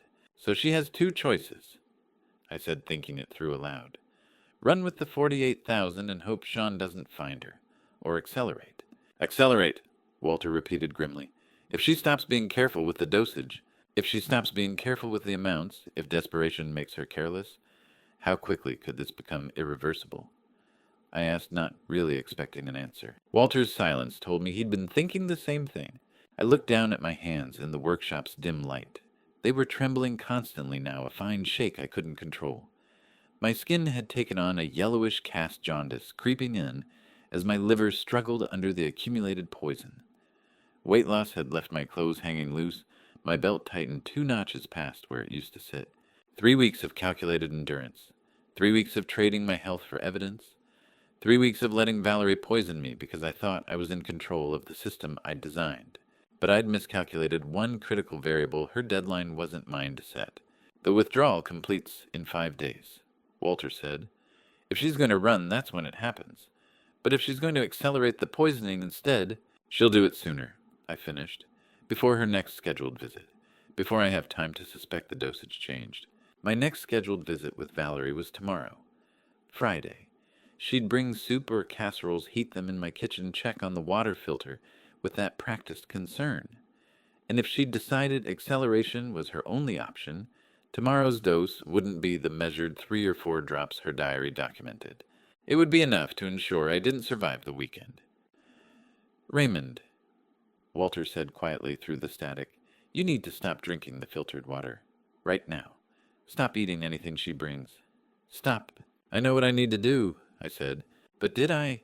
The original plan had been elegant, grant tactical forgiveness, extend surveillance, let the cameras capture weeks of evidence, build an absolutely airtight case, then hand everything to authorities when Valerie's own documentation proved premeditated murder beyond any reasonable doubt. That plan required time. It required my survival. It required me to remain functional enough to execute the evidence handoff. None of those conditions existed anymore. I'd been the hunter, carefully stalking my prey, controlling the pace and timing of the confrontation. But somewhere in the past 72 hours, while I was congratulating myself on photographing her murder diary, the roles had reversed. Now I was the prey, and the predator had just realized she was out of time. 2 weeks wasn't enough to build a perfect case, but it might be enough to survive. It had to be. Walter's voice came back through the static. Raymond, what do you want me to do? I looked at the film photos drying on the line, 23 pages of murder diary. I looked at my reflection in the workshop window, yellowing skin, trembling hands, body failing from accumulated poison. I looked at the calendar with its red circle around a deadline that had already passed. The perfect case I'd been building required a living witness, required me to testify, required me to walk into a courtroom and confront Valerie with the evidence of her systematic attempt to murder me. But what if I didn't survive to testify? What if the plan I needed wasn't one that required my survival, but one that worked even if I collapsed tomorrow? I need Brandon, I said into the walkie-talkie. And I need a contingency plan that doesn't require me to be alive when this ends. By the 3rd week after the dinner, my reflection had become unrecognizable. Yellowing skin stretched over bones, I could count hands that trembled too badly to hold a coffee cup. 10 pounds gone from a frame that couldn't afford to lose them. I needed Brandon to understand the full truth. Needed medical proof that would survive if I didn't. But first, I had to ensure our counter-strategy was flawless before the final collapse. Dr. Harrison, my family physician for 15 years, examined me with familiar efficiency and reached the completely logical, but wrong conclusion that my deterioration was arthritis and stress. The arthritis is progressing faster than I'd like, Raymond, he said, checking my vitals. Combined with the stress of your recent family situation, your body's under serious strain. Rest, hydration, reduce physical activity. Arthritis and stress. The diagnosis explained everything without requiring him to suspect murder. I didn't tell him about the poisoning without toxicology tests. Accusations would sound like paranoid elderly confusion. I'll rest, I promised, knowing I wouldn't survive long enough for rest to matter. That afternoon, Brandon arrived, looking like he'd aged 5 years in 3 weeks. Walter, track the accounts, I said. Valerie and Pierce are liquidating everything. The withdrawal finalizes in 3 days. They're running. Brandon's face went white. Dad, forget the money. Look at you. We need to get you to a hospital right now. We will, I said. But first I need your help with something. I led him to Valerie's closet. Hidden behind winter coats was a large suitcase already packed. She's been ready to run for weeks, I said. We're going to make sure we can find her when she does. The GPS tracker was smaller than my thumb, untraceable. Together we carefully opened the lining seam and tucked the device inside, then stitched it closed. If I collapse before she runs, I said, you'll still be able to track her. Brandon's hand shook as he worked. I can't believe I brought her into our family. I'm so sorry, Dad. You loved her, I said. That's not a crime. What she did with that love that's on her? For the first time in 35 years of being a father, my son and I were working from the same blueprint. I just wished we'd gotten here without me having to trade my health for the lesson.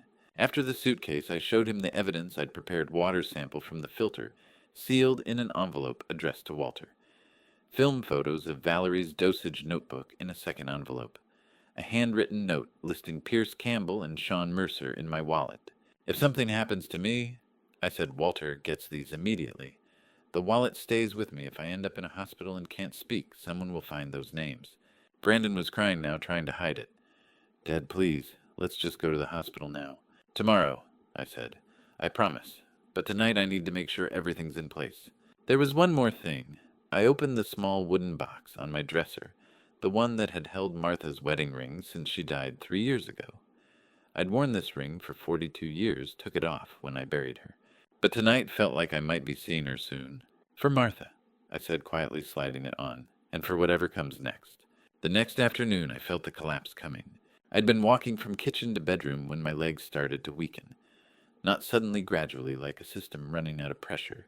Vision tunneling, balance failing. I had maybe 30 seconds of consciousness left. But 30 seconds was enough for one final action. I dropped to my knees in the hallway, Martha's ring heavy on my finger. The wooden floor was old oak, scarred from decades. I positioned the ring's stone against the grain and began to scratch. V. The ring scraped against wood. V, then P. 2 letters. 10 seconds. My entire case carved into a hallway floor. The letter formed slowly, each stroke, taking enormous effort as my hands shook and vision blurred. But I'd spent 35 years working with precise measurements. I knew how to make marks that would last. Plus sign. P. V plus P, Valerie and Pierce. Even if I didn't wake up, Brandon would understand. Evidence, not emotion. The last thing I felt was the cold hardwood against my cheek and the weight of Martha's ring on my finger. The symbol was complete. The evidence was preserved. I'd built the system to work, even when I couldn't. Brandon's voice shattered the darkness.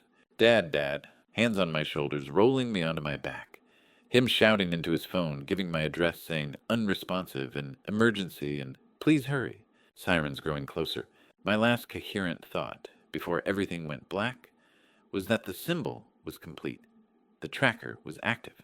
The evidence was preserved. The water sample waited in Brandon's possession.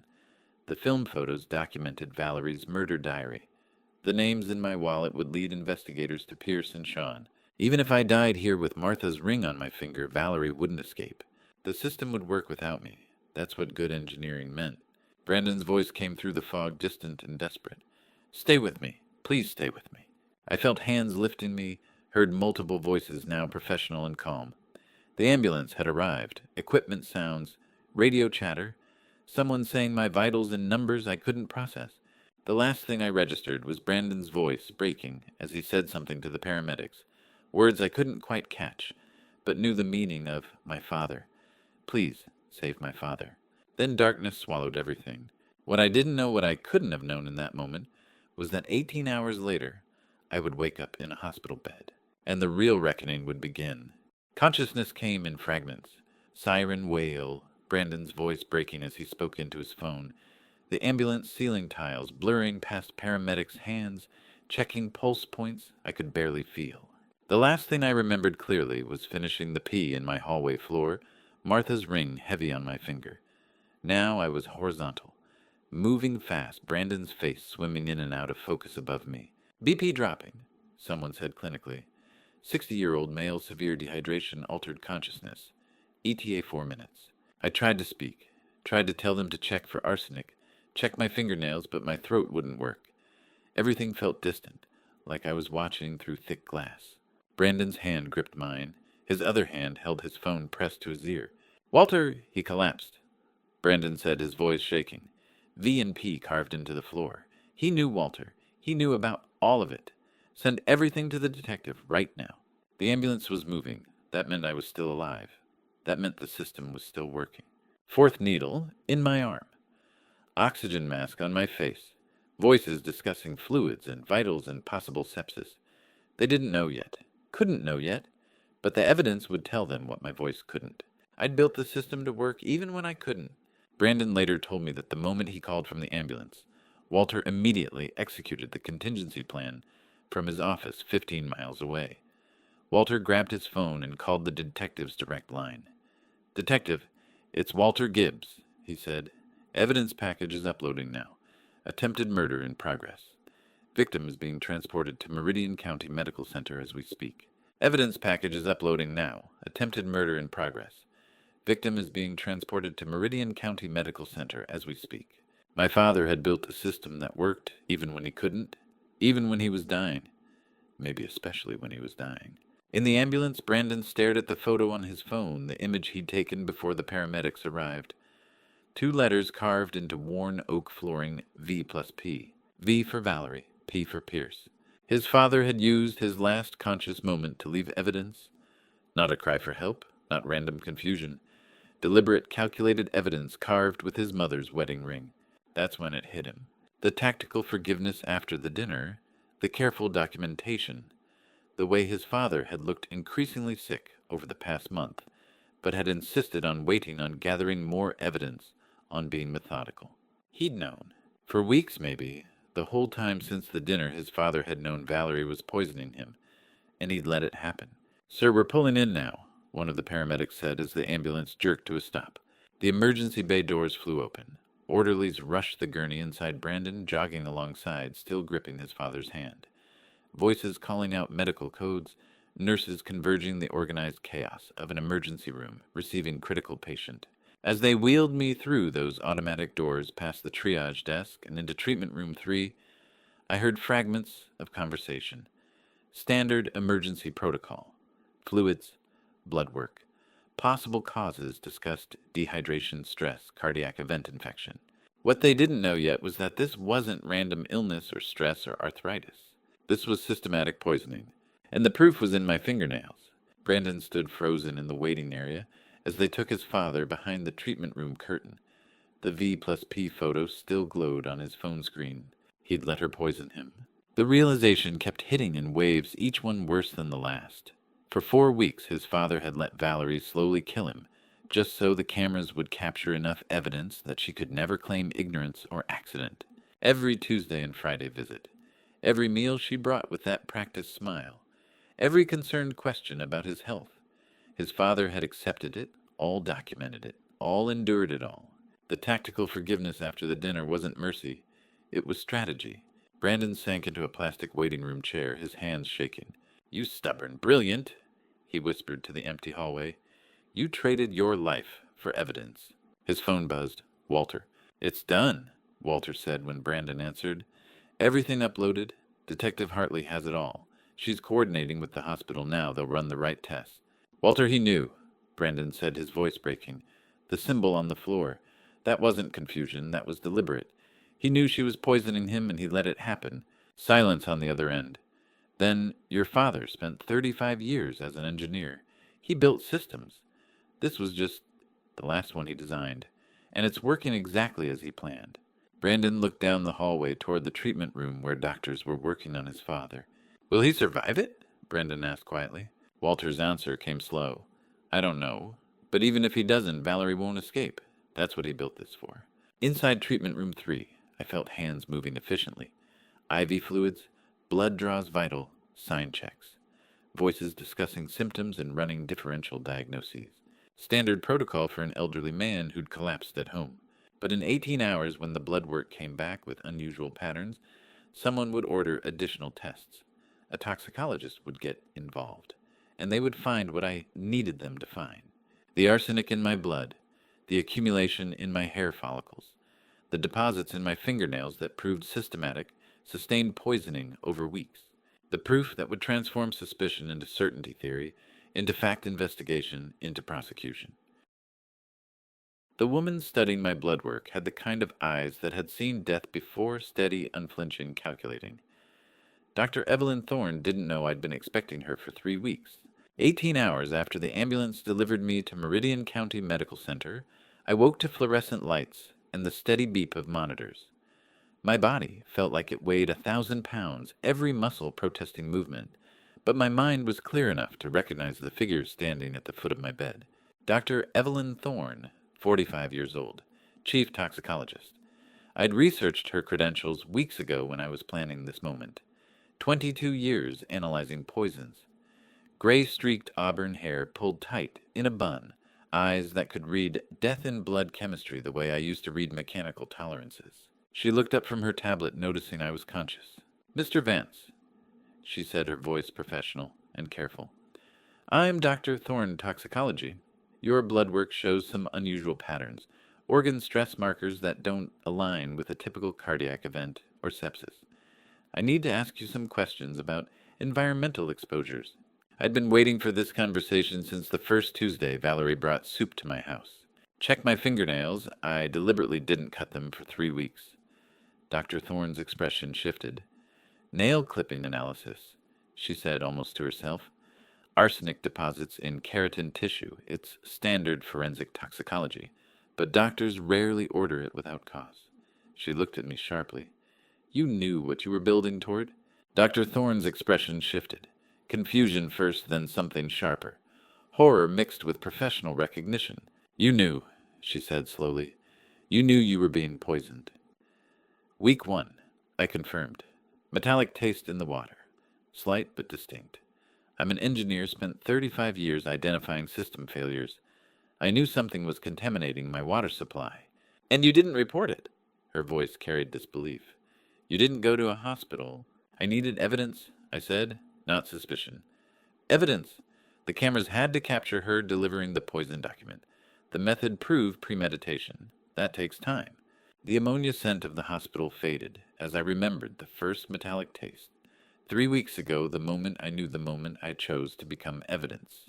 Dr. Thorne set down her tablet and pulled up a chair beside my bed, her clinical detachment cracking slightly. "Mr. Vance, what you're describing is systematic self-poisoning to gather criminal evidence. You traded your health, possibly your life, for what a conviction." "For certainty," I corrected. "Without the footage, it's my word against hers. An elderly man with memory issues accusing his daughter-in-law of attempted murder. With the footage, it's documented fact. Every dose, every visit, every calculated step toward my death recorded in high definition." She stared at me for a long moment, then pulled out her phone. "I'm ordering an emergency toxicology panel," she said, already typing. "Hair follicle analysis, nail clippings, heavy metal screen. If you're right about the arsenic..." "I'm right," I said. "Check the dosage progression." She started careful testing my tolerance. 2 drops, then 3, then 4. It's all documented in her notebook. "Her notebook?" Dr. Thorne repeated, hidden inside a Bible she gave me. 23 pages. Dates, dosages, my physical reactions. She treated my murder like a science experiment. Dr. Thorne left to order the test. 30 minutes later, she returned with preliminary results and an expression that told me everything I needed to know. "The toxicology results confirm what you suspected," she said quietly, showing me the tablet screen. "Heavy metal contamination levels consistent with sustained exposure over approximately 21 days. Hair follicle samples show a clear escalating pattern. Whoever did this was increasing the amount deliberately and systematically."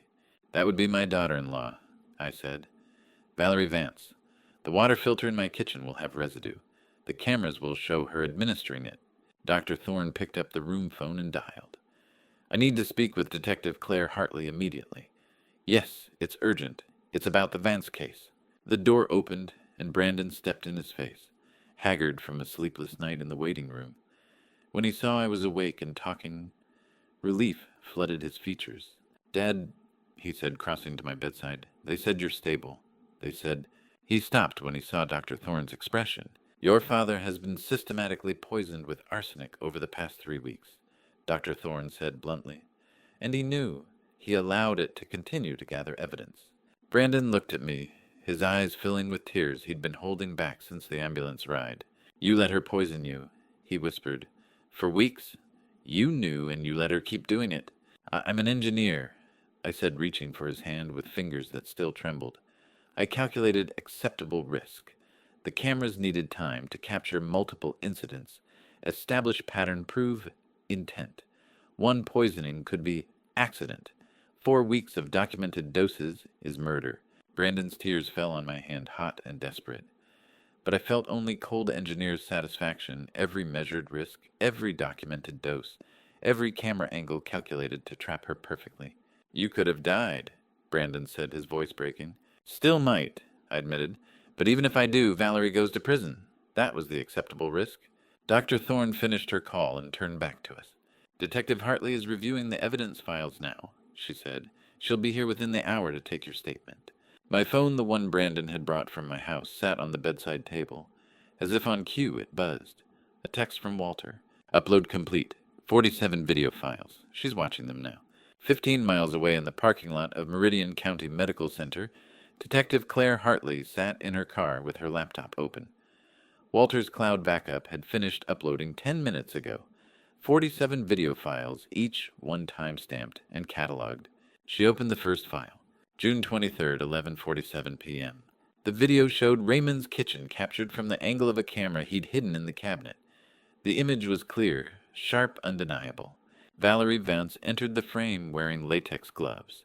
She approached the water filter, unscrewed the top with practiced efficiency, and spent nearly 30 seconds adding something to the reservoir before replacing the lid. She wiped the counter clean, tucked something into her jacket pocket, and left without a word. 1, 2, 3. She replaced the lid, wiped the counter, checked over her shoulder toward where Raymond supposedly slept. Then she left, pulling the door closed silently behind her. Detective Hartley's hand moved to her radio. The evidence was irrefutable. Brandon's voice cracked when he told me Detective Hartley had watched all 47 videos in one sitting 3 weeks of my daughter-in-law, poisoning me frame by frame, timestamp by timestamp. She called it the most comprehensive case of premeditated attempted murder she's seen in 20 years.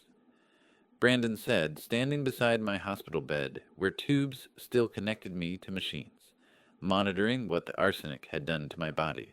"Every video crystal clear. Your face isn't in them, but hers is. Every single time." I'd spent 3 weeks letting Valerie poison me to build that evidence. Now, lying in this hospital bed with toxicology reports confirming acute arsenic poisoning, the system I'd designed was finally executing its purpose. Detective Hartley got emergency warrants signed. Brandon continued checking his phone for updates. "She's moving on the house now. Your house and ours. Our house. The place Brandon had built. A life with Valerie, not knowing his wife, was methodically murdering his father every Tuesday and Friday." "Put her on speaker," I said, gesturing to Brandon's phone. "I want to hear this." Brandon dialed, and Detective Hartley's voice came through crisp and professional. "Mr. Vance, I'm outside 428 Sycamore Lane with a search team," she said. "Your evidence gave us probable cause for immediate action. We're going in now." I heard voices in the background, the sound of a door being breached, footsteps on hardwood floors. I'd walked. When Brandon first bought the house 5 years ago. "Kitchen first." Detective Hartley directed her team. "Check under the sink pantry anywhere cleaning supplies or pest control might be stored." Silence for a moment. Then a male voice. "Detective under the sink. Rat poison, arsenic-based. Barely used." "Bag it," Detective Hartley said. "Check the bathrooms. If she was measuring doses, she'd want privacy." More footsteps. A door opening. Then, "Detective, you need to see this." Valerie's bathroom, hidden in the cabinet behind extra toilet paper. Small measuring spoon separate from kitchen utensils. Residue on it. Brandon closed his eyes, his free hand gripping the hospital bed rail hard enough to turn his knuckles white. "Master bedroom." Detective Hartley said. Check the nightstand's dressers, anywhere personal items might be kept. Another voice, Detective the Bible on the nightstand. There's something inside it. From my hospital bed, listening to strangers catalog my daughter-in-law's methodical attempt to kill me, I felt nothing, just the cold satisfaction of an equation solved. Detective Hartley's voice came back on the line, quieter now, almost reverent.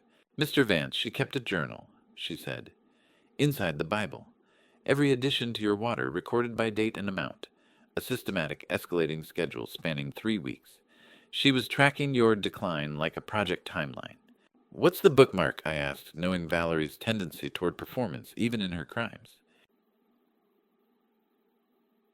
Psalm 37, Detective Hartley said after a pause. The wicked plot against the righteous and gnash their teeth at them. But the Lord laughs at the wicked, for he knows their day is coming. How many other wives have sat in church, Bible open calculating poison doses between hymns? The case is airtight, Detective Hartley continued. 47 videos, toxicology confirmation, physical evidence at the scene, her own handwritten documentation. We're moving to First Southern Community Bank now to freeze Pierce Campbell's accounts and secure his cooperation.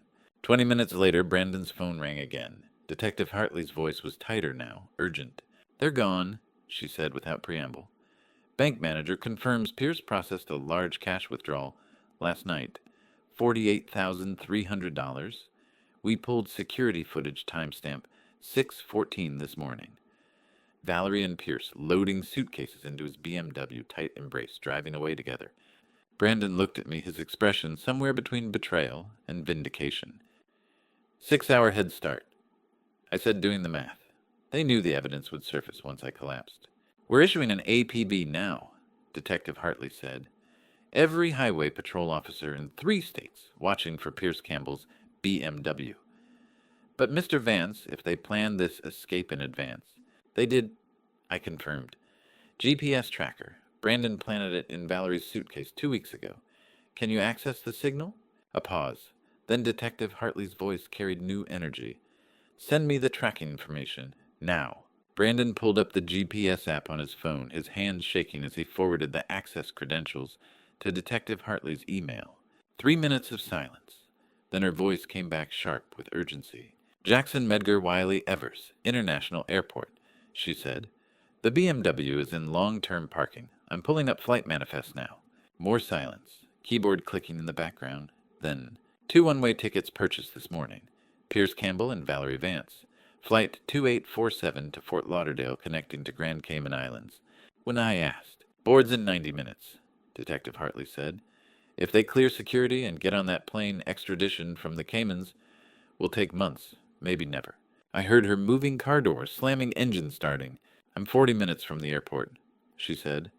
Dispatching airport security now, but if they're already through TSA, the suitcase, I said. The tracker. Airport security can locate them by the signal, even if they're past the checkpoint. On it? Detective Hartley said, the sound of her car accelerating siren beginning to wail in the background. Mr. Vance, our daughter-in-law tried to murder you for those 3 agonizing weeks. She's not going to run to the Caymans with your money. Brandon gripped my hand, both of us listening to the siren through the phone speaker. Nod. Flight boards at gate D14 in 87 minutes. Detective Hartley said, her voice tight with focus. I want every security officer in that terminal to converge on the signal. Nobody boards that plane until I clear them. The line went to hold music as she coordinated with airport security. I looked at Brandon, at the tears still drying on his face, at the phone trembling in his hand. She's going to make it, I said, not knowing if I believed it. She has to, Brandon whispered. The race was on. Brandon's phone rang at 8:43, Detective Hartley's voice, crackling through speaker mode so I could hear from my hospital bed. We've got them on thermal, she said, breathless, over the sound of sirens. GPS tracker places them at gate D, 14 security checkpoint Bravo. TSA is holding the line. I closed my eyes, the IV dripped cold in my arm, and felt something I hadn't allowed myself in weeks hope. Mr. Vance, Detective Hartley continued, I need you to know whatever happens in the next 10 minutes you did this. Your evidence, your courage. This arrest is yours. Brandon squeezed my shoulder. The machines beeped steadily beside me, marking the rhythm of a heart that had survived 3 weeks of intense calculated mourides. Go get them, I whispered. The line stayed open. I heard everything. Detective Hartley's footsteps echoed through the terminal, rapid and purposeful. Gate D14. This is Detective Claire Hartley of Oxford PD. I am on site with Jackson Airport Marshal Forces. We have active felony warrants for Valerie Vance and Pierce Campbell for attempted murder and grand larceny. Intercept them at Checkpoint Bravo immediately. A male voice responded, calm and professional. Copy that, Detective. TSA Supervisor Ron Mitchell. We've got eyes on 2 individuals matching your description at the metal detector. Female late 20s, black hair. Male mid-20s, brown hair, both with roller bags. That's them, Detective Hartley said. Hold position. Brandon's hand tightened on my shoulder. I opened my eyes and stared at the ceiling tiles, seeing nothing, hearing everything. The metal detector beeped. Ma'am, the TSA supervisor's voice came through, distant but clear. I need to inspect your bag. Step aside, please. Valerie's voice sharp with panic. We're going to miss our flight. There's nothing in there but clothes.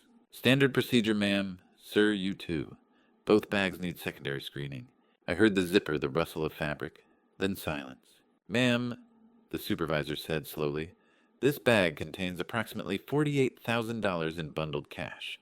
I'm going to need you to step into the security office. That's our money, Valerie snapped.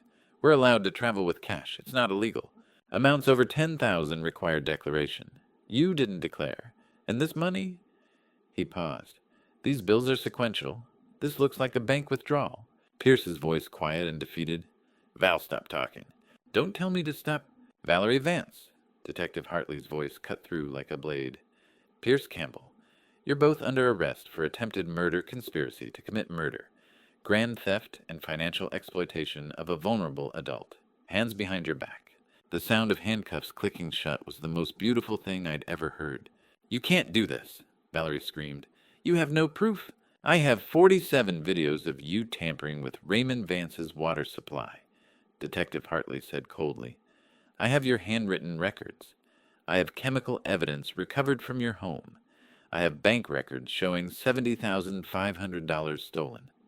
I have your tickets to a non-extradition country. You want to keep talking, or you want a lawyer? You want to keep talking, or you want a lawyer? Silence. Then Valerie broke. You think I wanted this? Her voice cracked hysteria bleeding through. You think I wanted to hurt him? Sean gave me 3 months, or he'd kill Pierce, $80,000, and the clock was ticking. I didn't have a choice. Brandon's eyes widened. I felt my own breath catch. Who's Sean? Detective Hartley asked, voice sharp. Sean Mercer, Valerie sobbed. Pierce owed him from a poker game in Memphis $80,000, and Sean doesn't take I owe us. He told me if I didn't get the money by September, he'd... Her voice dissolved into tears. Pierce said nothing. The silence from him was damning. Ma'am, Detective Hartley said, you're telling me there's a third party involved in this conspiracy. I didn't conspire, Valerie wailed. I just needed to save my husband by murdering his father. The words hung in the air like a verdict. Brandon ended the call. The hospital room felt impossibly quiet after the chaos of the airport. He looked at me, his face a mixture of relief and rage. Dead, he said quietly, it's over. But I was thinking about the name Valerie had screamed. Sean Mercer, $80,000. A poker debt that had nearly cost me my life. My son thought the story ended with handcuffs at an airport gate. I knew better. High woman who'd spent 3 weeks poisoning my coffee, stealing my money, dismantling my life piece by piece. She'd been a puppet. And somewhere in Memphis, the man holding her strings was still walking free. Detective Hartley called back 20 minutes later. Mr. Vance, both suspects are in custody and en route to Oxford. We'll need your statement when you're medically cleared, but for now you're safe. They can't hurt you anymore. Detective, I said, my voice steady despite the exhaustion pulling at me. What about Sean Mercer? We're looking into it, she said carefully. If Valerie's story checks out, this investigation just got a lot bigger. I closed my eyes again. The machines beeped. The IV dripped. My body was healing.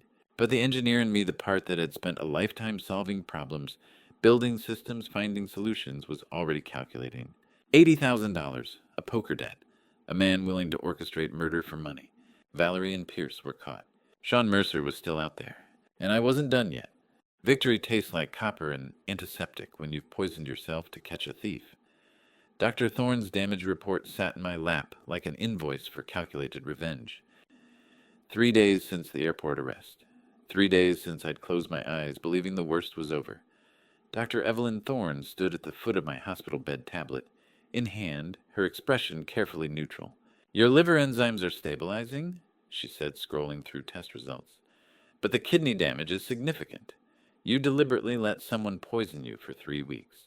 I calculated acceptable risk," I said, voice still hoarse from the intubation tube they'd removed yesterday. "I'm an engineer. I knew the variables." She looked at me over the tablet, brown eyes sharp. "Mr. Vance, you nearly died. The next 2 months will be painful, slow, frustrating. Are you prepared for that?" Brandon sat in the chair beside my bed, looking like he'd aged a decade in a week. "I'm prepared," I said. Dr. Thorne swiped to another screen. "Your toxicology results from admission were deeply concerning contamination levels at 4.3 when 5 is the threshold for irreversible organ failure." She paused, letting that sink in. "If you had continued another week, possibly even 3 more days, you would not have recovered. Permanent organ damage or worse. You came very close, Mr. Vance." Brandon's hand tightened on the armrest. I felt the weight of her words settle over me. 1 more week. I'd planned to endure another 2. "How long until I can go home?" I asked. 2 weeks minimum. Then outpatient physical therapy.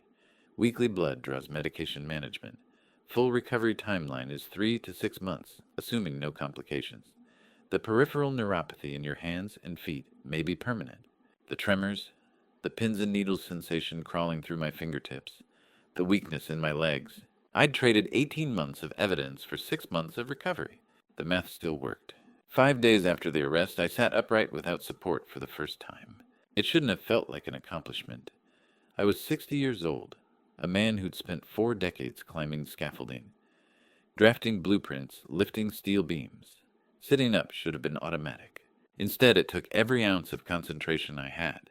Brandon stood beside the bed, arms crossed. "Dad, you don't have to prove anything. Take your time. I endured 3 agonizing weeks of active poisoning," I said through gritted teeth, muscles trembling. "I can handle sitting up." But my body disagreed. The room tilted. My hands shook against the mattress, fingers numb and clumsy. I felt the poison's legacy in every nerve, every weakened muscle, every breath that came a little too hard. "The tremors will fade as your nervous system heals," a nurse said, adjusting my IV line. Her name tag read Martinez. "This is normal, Mr. Vance. Normal." As if being poisoned by your daughter-in-law was normal. As if recovering from attempted murder was just another Tuesday in geriatric care. Day 7. I stood for the first time gripping the walker's handles, so hard my knuckles went white. Brandon hovered at my elbow, one hand outstretched. "I've got it," I said. "I know you do."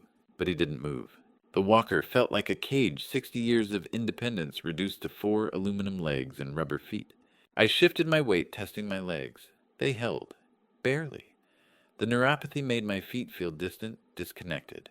Every muscle burned with the effort of staying vertical. 10 steps, I said. Today I walked 10 steps. Brandon nodded. "I'll be at the end of the hallway."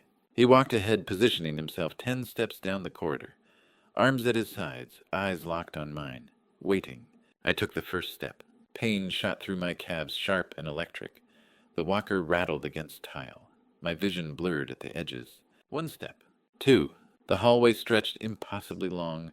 10 steps might as well have been 10 miles. 3. 4. Brandon's eyes held something I hadn't seen since he was 12. Belief that his father could do anything, even survive the unsurvivable. 5. My hands slipped on the walker sweat, making the grips slick. My legs screamed for rest. The tremors worsened with each movement. 6. 7. I thought about Valerie, handcuffed at the airport, screaming justifications. I thought about Pierce, silent and defeated. I thought about Sean Mercer, still out there. 8. 9. "Almost there, Dad," Brandon said quietly. 10. I stopped breathing hard the walker, the only thing keeping me upright. Brandon stepped forward, hands outstretched. We stood there, father and son, distance measured in pain and persistence. 10 steps today, I said, voice rough. Tomorrow 12. "I'm proud of you, Dad. Not just for this, for everything." "I didn't do it for pride," I said. "I did it because she needed to face consequences." Brandon's expression shifted, something complicated passing through his eyes. Grief, maybe, or guilt that he hadn't seen what was happening. "She'll face them," he said. Detective Hartley arrived as I lowered myself back into the walker. She stood at the end of the hallway, a folder tucked under her arm face, unreadable. Brandon saw her first, his posture stiffening. "Mr. Vance," she said, walking toward us, "I have news." I waited, heart pounding harder than it should have been. "Sean Mercer was arrested this morning in Memphis," Detective Hartley said. "Federal wire fraud conspiracy to commit murder extortion. He had 12 other victims. Pierce wasn't his first mark." Relief washed through me, sharp and sudden. "The prosecutor's office is offering Valerie and Pierce a deal." She continued, opening the folder. 20 years with possibility of parole if they testify against Mercer. Without their testimony, he walks on the murder conspiracy charge. Brandon made a sound, low and angry. 20 years she tried to kill him. With cooperation, yes. Without it, they're looking at life without parole, but Mercer goes free. Detective Hartley handed me a document. "We need your victim impact statement by Friday, Mr. Vance. The arraignment is in 2 weeks." I looked down at the paper in my trembling hands. Official letterhead, legal jargon, a blank space for my words. 18 months of trust destroyed, 3 weeks of calculated poison, 6 months of recovery ahead. How do you quantify that in a courtroom? "I'll have it ready," I said. Detective Hartley nodded. "Good, because this time we're putting all 3 of them away." She turned and walked back down the hallway, footsteps echoing against tile. I stood there, walker gripped, tight body, exhausted mind, already calculating what words could possibly capture what she'd taken from me. 10 steps down a hospital hallway, Brandon waiting at the end with arms outstretched. I'd walked through worse, and I'd walk through this. But first I had a statement to write. How do you quantify the value of what you almost lost? When the accountant in you only knows dollars, but your heart knows the number that matters is 1. 1 son, 1 chance. 1 blanket, pulled over, sleeping shoulders at 3 in the morning. I sat in my hospital bed that evening, legal pad balanced on my lap, pen trembling in my hand. Friday's plea hearing loomed. The prosecutor had been clear.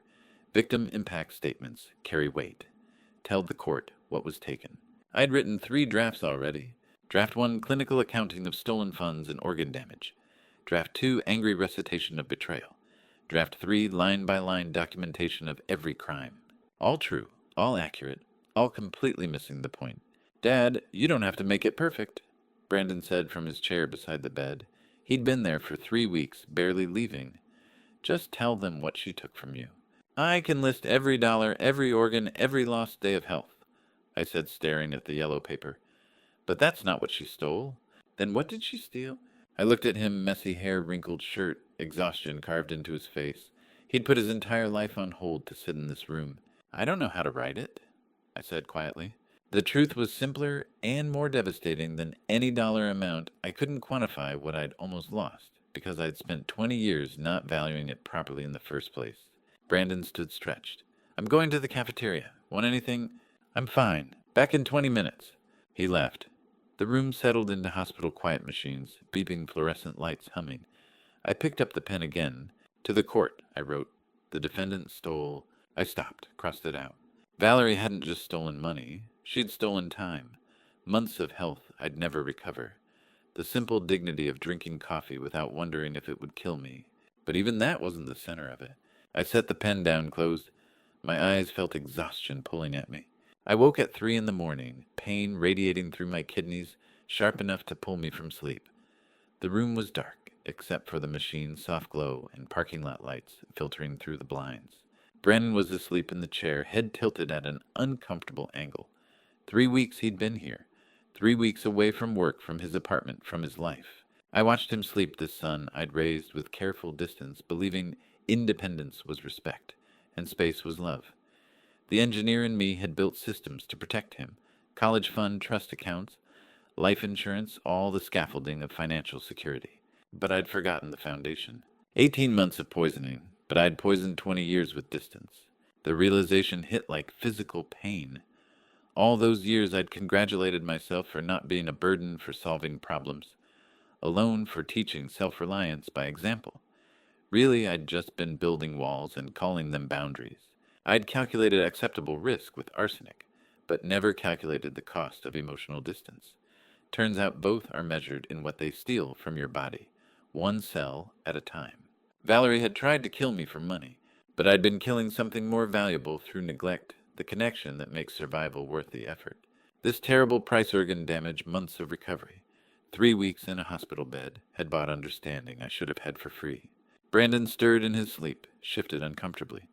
The hospital chair wasn't designed for overnight stays. He had a perfectly good apartment 20 minutes away. A bed, a life. Instead, he was here. I felt gratitude that bordered on devastation. Not for the evidence he'd helped gather, not for the detective work or legal coordination, for 3 weeks in an uncomfortable chair because the alternative was leaving his father alone. I pushed myself upright despite the pain. The walker stood beside the bed. I gripped it, tested my weight, stood. My hands shook. My legs threatened to buckle. Every step felt like walking on broken glass. But I crossed the room, 5 painful steps, to Brandon's chair. I pulled the thin hospital blanket from the foot of my bed, unfolded it, quietly draped it over his sleeping form, tucked it around his shoulders the way I hadn't done since he was 12. He stirred slightly, didn't wake. I stood there for a moment, Walker gripped tight, looking at my son, this man who'd inherited my stubbornness and my caution, and hopefully eventually my capacity to learn from mistakes. Then I turned, made the painful journey back to bed, picked up the legal pad. To the court, I wrote. The value of what I almost lost cannot be calculated in dollars. My hand steadied as the words came. Valerie Vance didn't just poison my body. She nearly stole the time I needed to learn how to be his father again. 20 years I kept distance, believing independence was love. 3 weeks he's refused to leave my side. That's the equation that matters. I wrote about the blanket, the chair, the uncomfortable angles and stubborn loyalty. I wrote about what can't be measured in bank statements or medical reports, the cost of almost losing the chance to finally understand what you've had all along. Dawn light filtered through the window as I finished rewriting my statement, not about money or poison, but about time, and the sun sleeping under a hospital blanket I'd nearly never covered again. My phone rang at 6:15. Mr. Vance, this is Prosecutor Ellen Reeves. I apologize for the early call, but the judge moved the hearing up. Tomorrow morning, 9 a.m. I sat up straighter. Friday was... Valerie Vance requested the change. She wants to address you directly before accepting the plea. A pause. Are you strong enough to face her? Brandon stirred under the blanket, beginning to wake. Yes, I said, looking at my son. I'm strong enough. Good. Bring your statement. This ends tomorrow. She hung up. The room brightened with morning light. Brandon opened his eyes, saw the blanket, looked at me. Neither of us said anything. We didn't need to.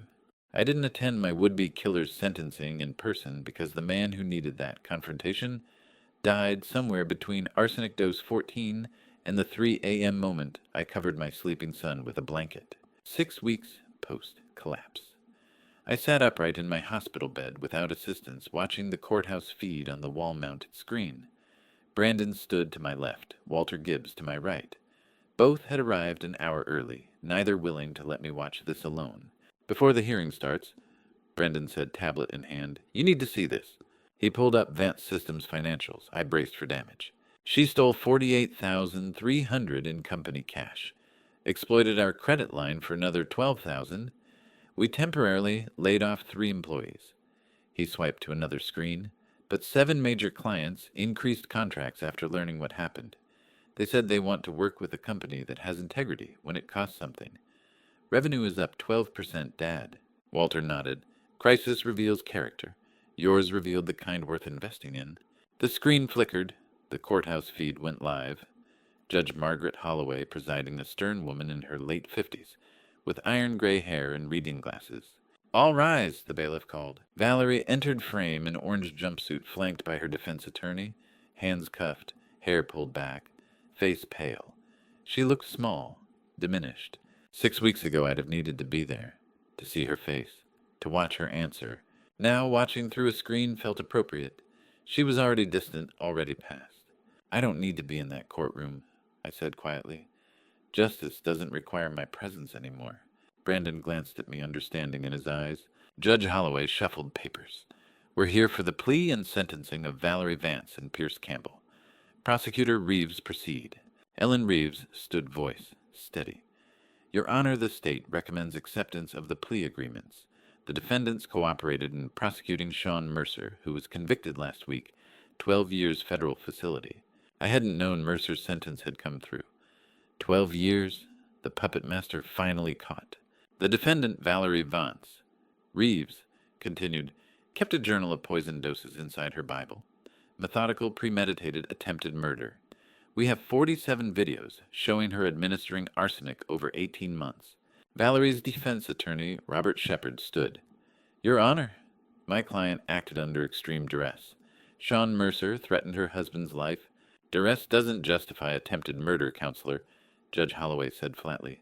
Especially not 18 months of calculated poisoning. Shepard sat. The defense had nowhere to go. Ms. Vance, do you understand the plea agreement?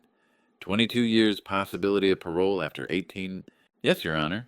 Do you wish to address the court or your victim before sentencing? Silence. Valerie stared at the floor. Didn't look at the camera. Couldn't face what she'd done, even through a screen.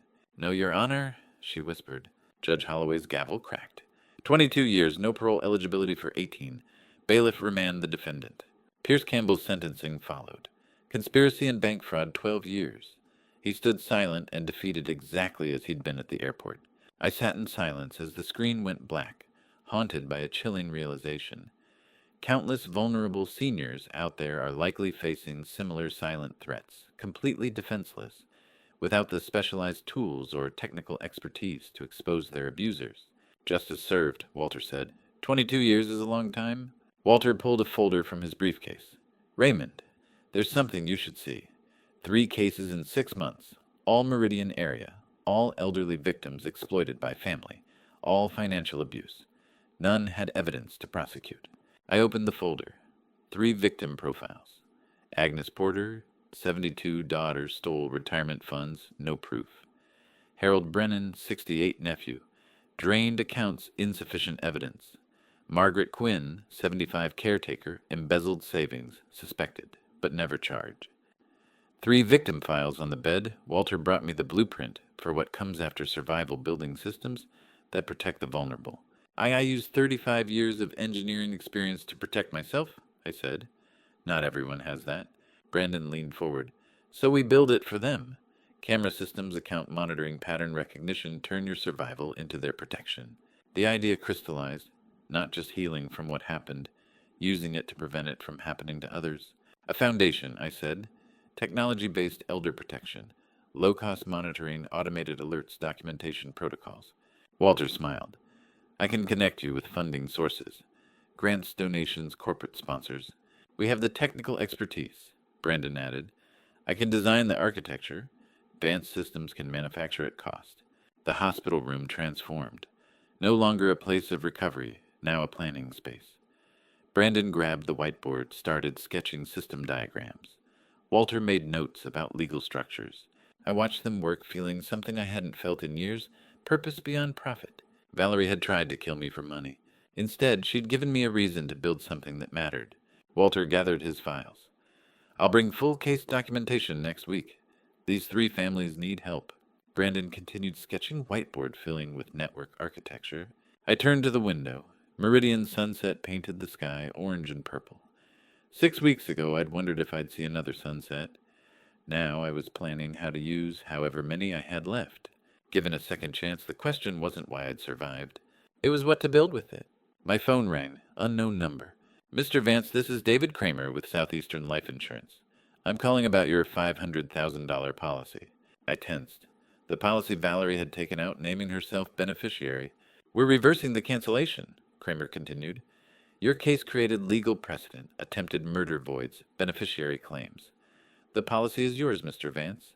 If you want it as seed funding for what I'm hearing you're building, call it poetic justice. I looked at Brandon still sketching, at the 3 victim files on my bed, at the sunset outside. Yes, I said, I want it. The money meant to pay for my death would protect others from mine. The foundation office smelled like fresh paint and possibility. December 2025. 6 months after arsenic nearly killed me, I stood at a podium in a rented community room with 37 folding chairs, a borrowed microphone, and the life insurance money meant to reward my murder, now rewritten as seed funding to protect strangers. Brandon adjusted the stand. 5 minutes, Dad. Ready, I said.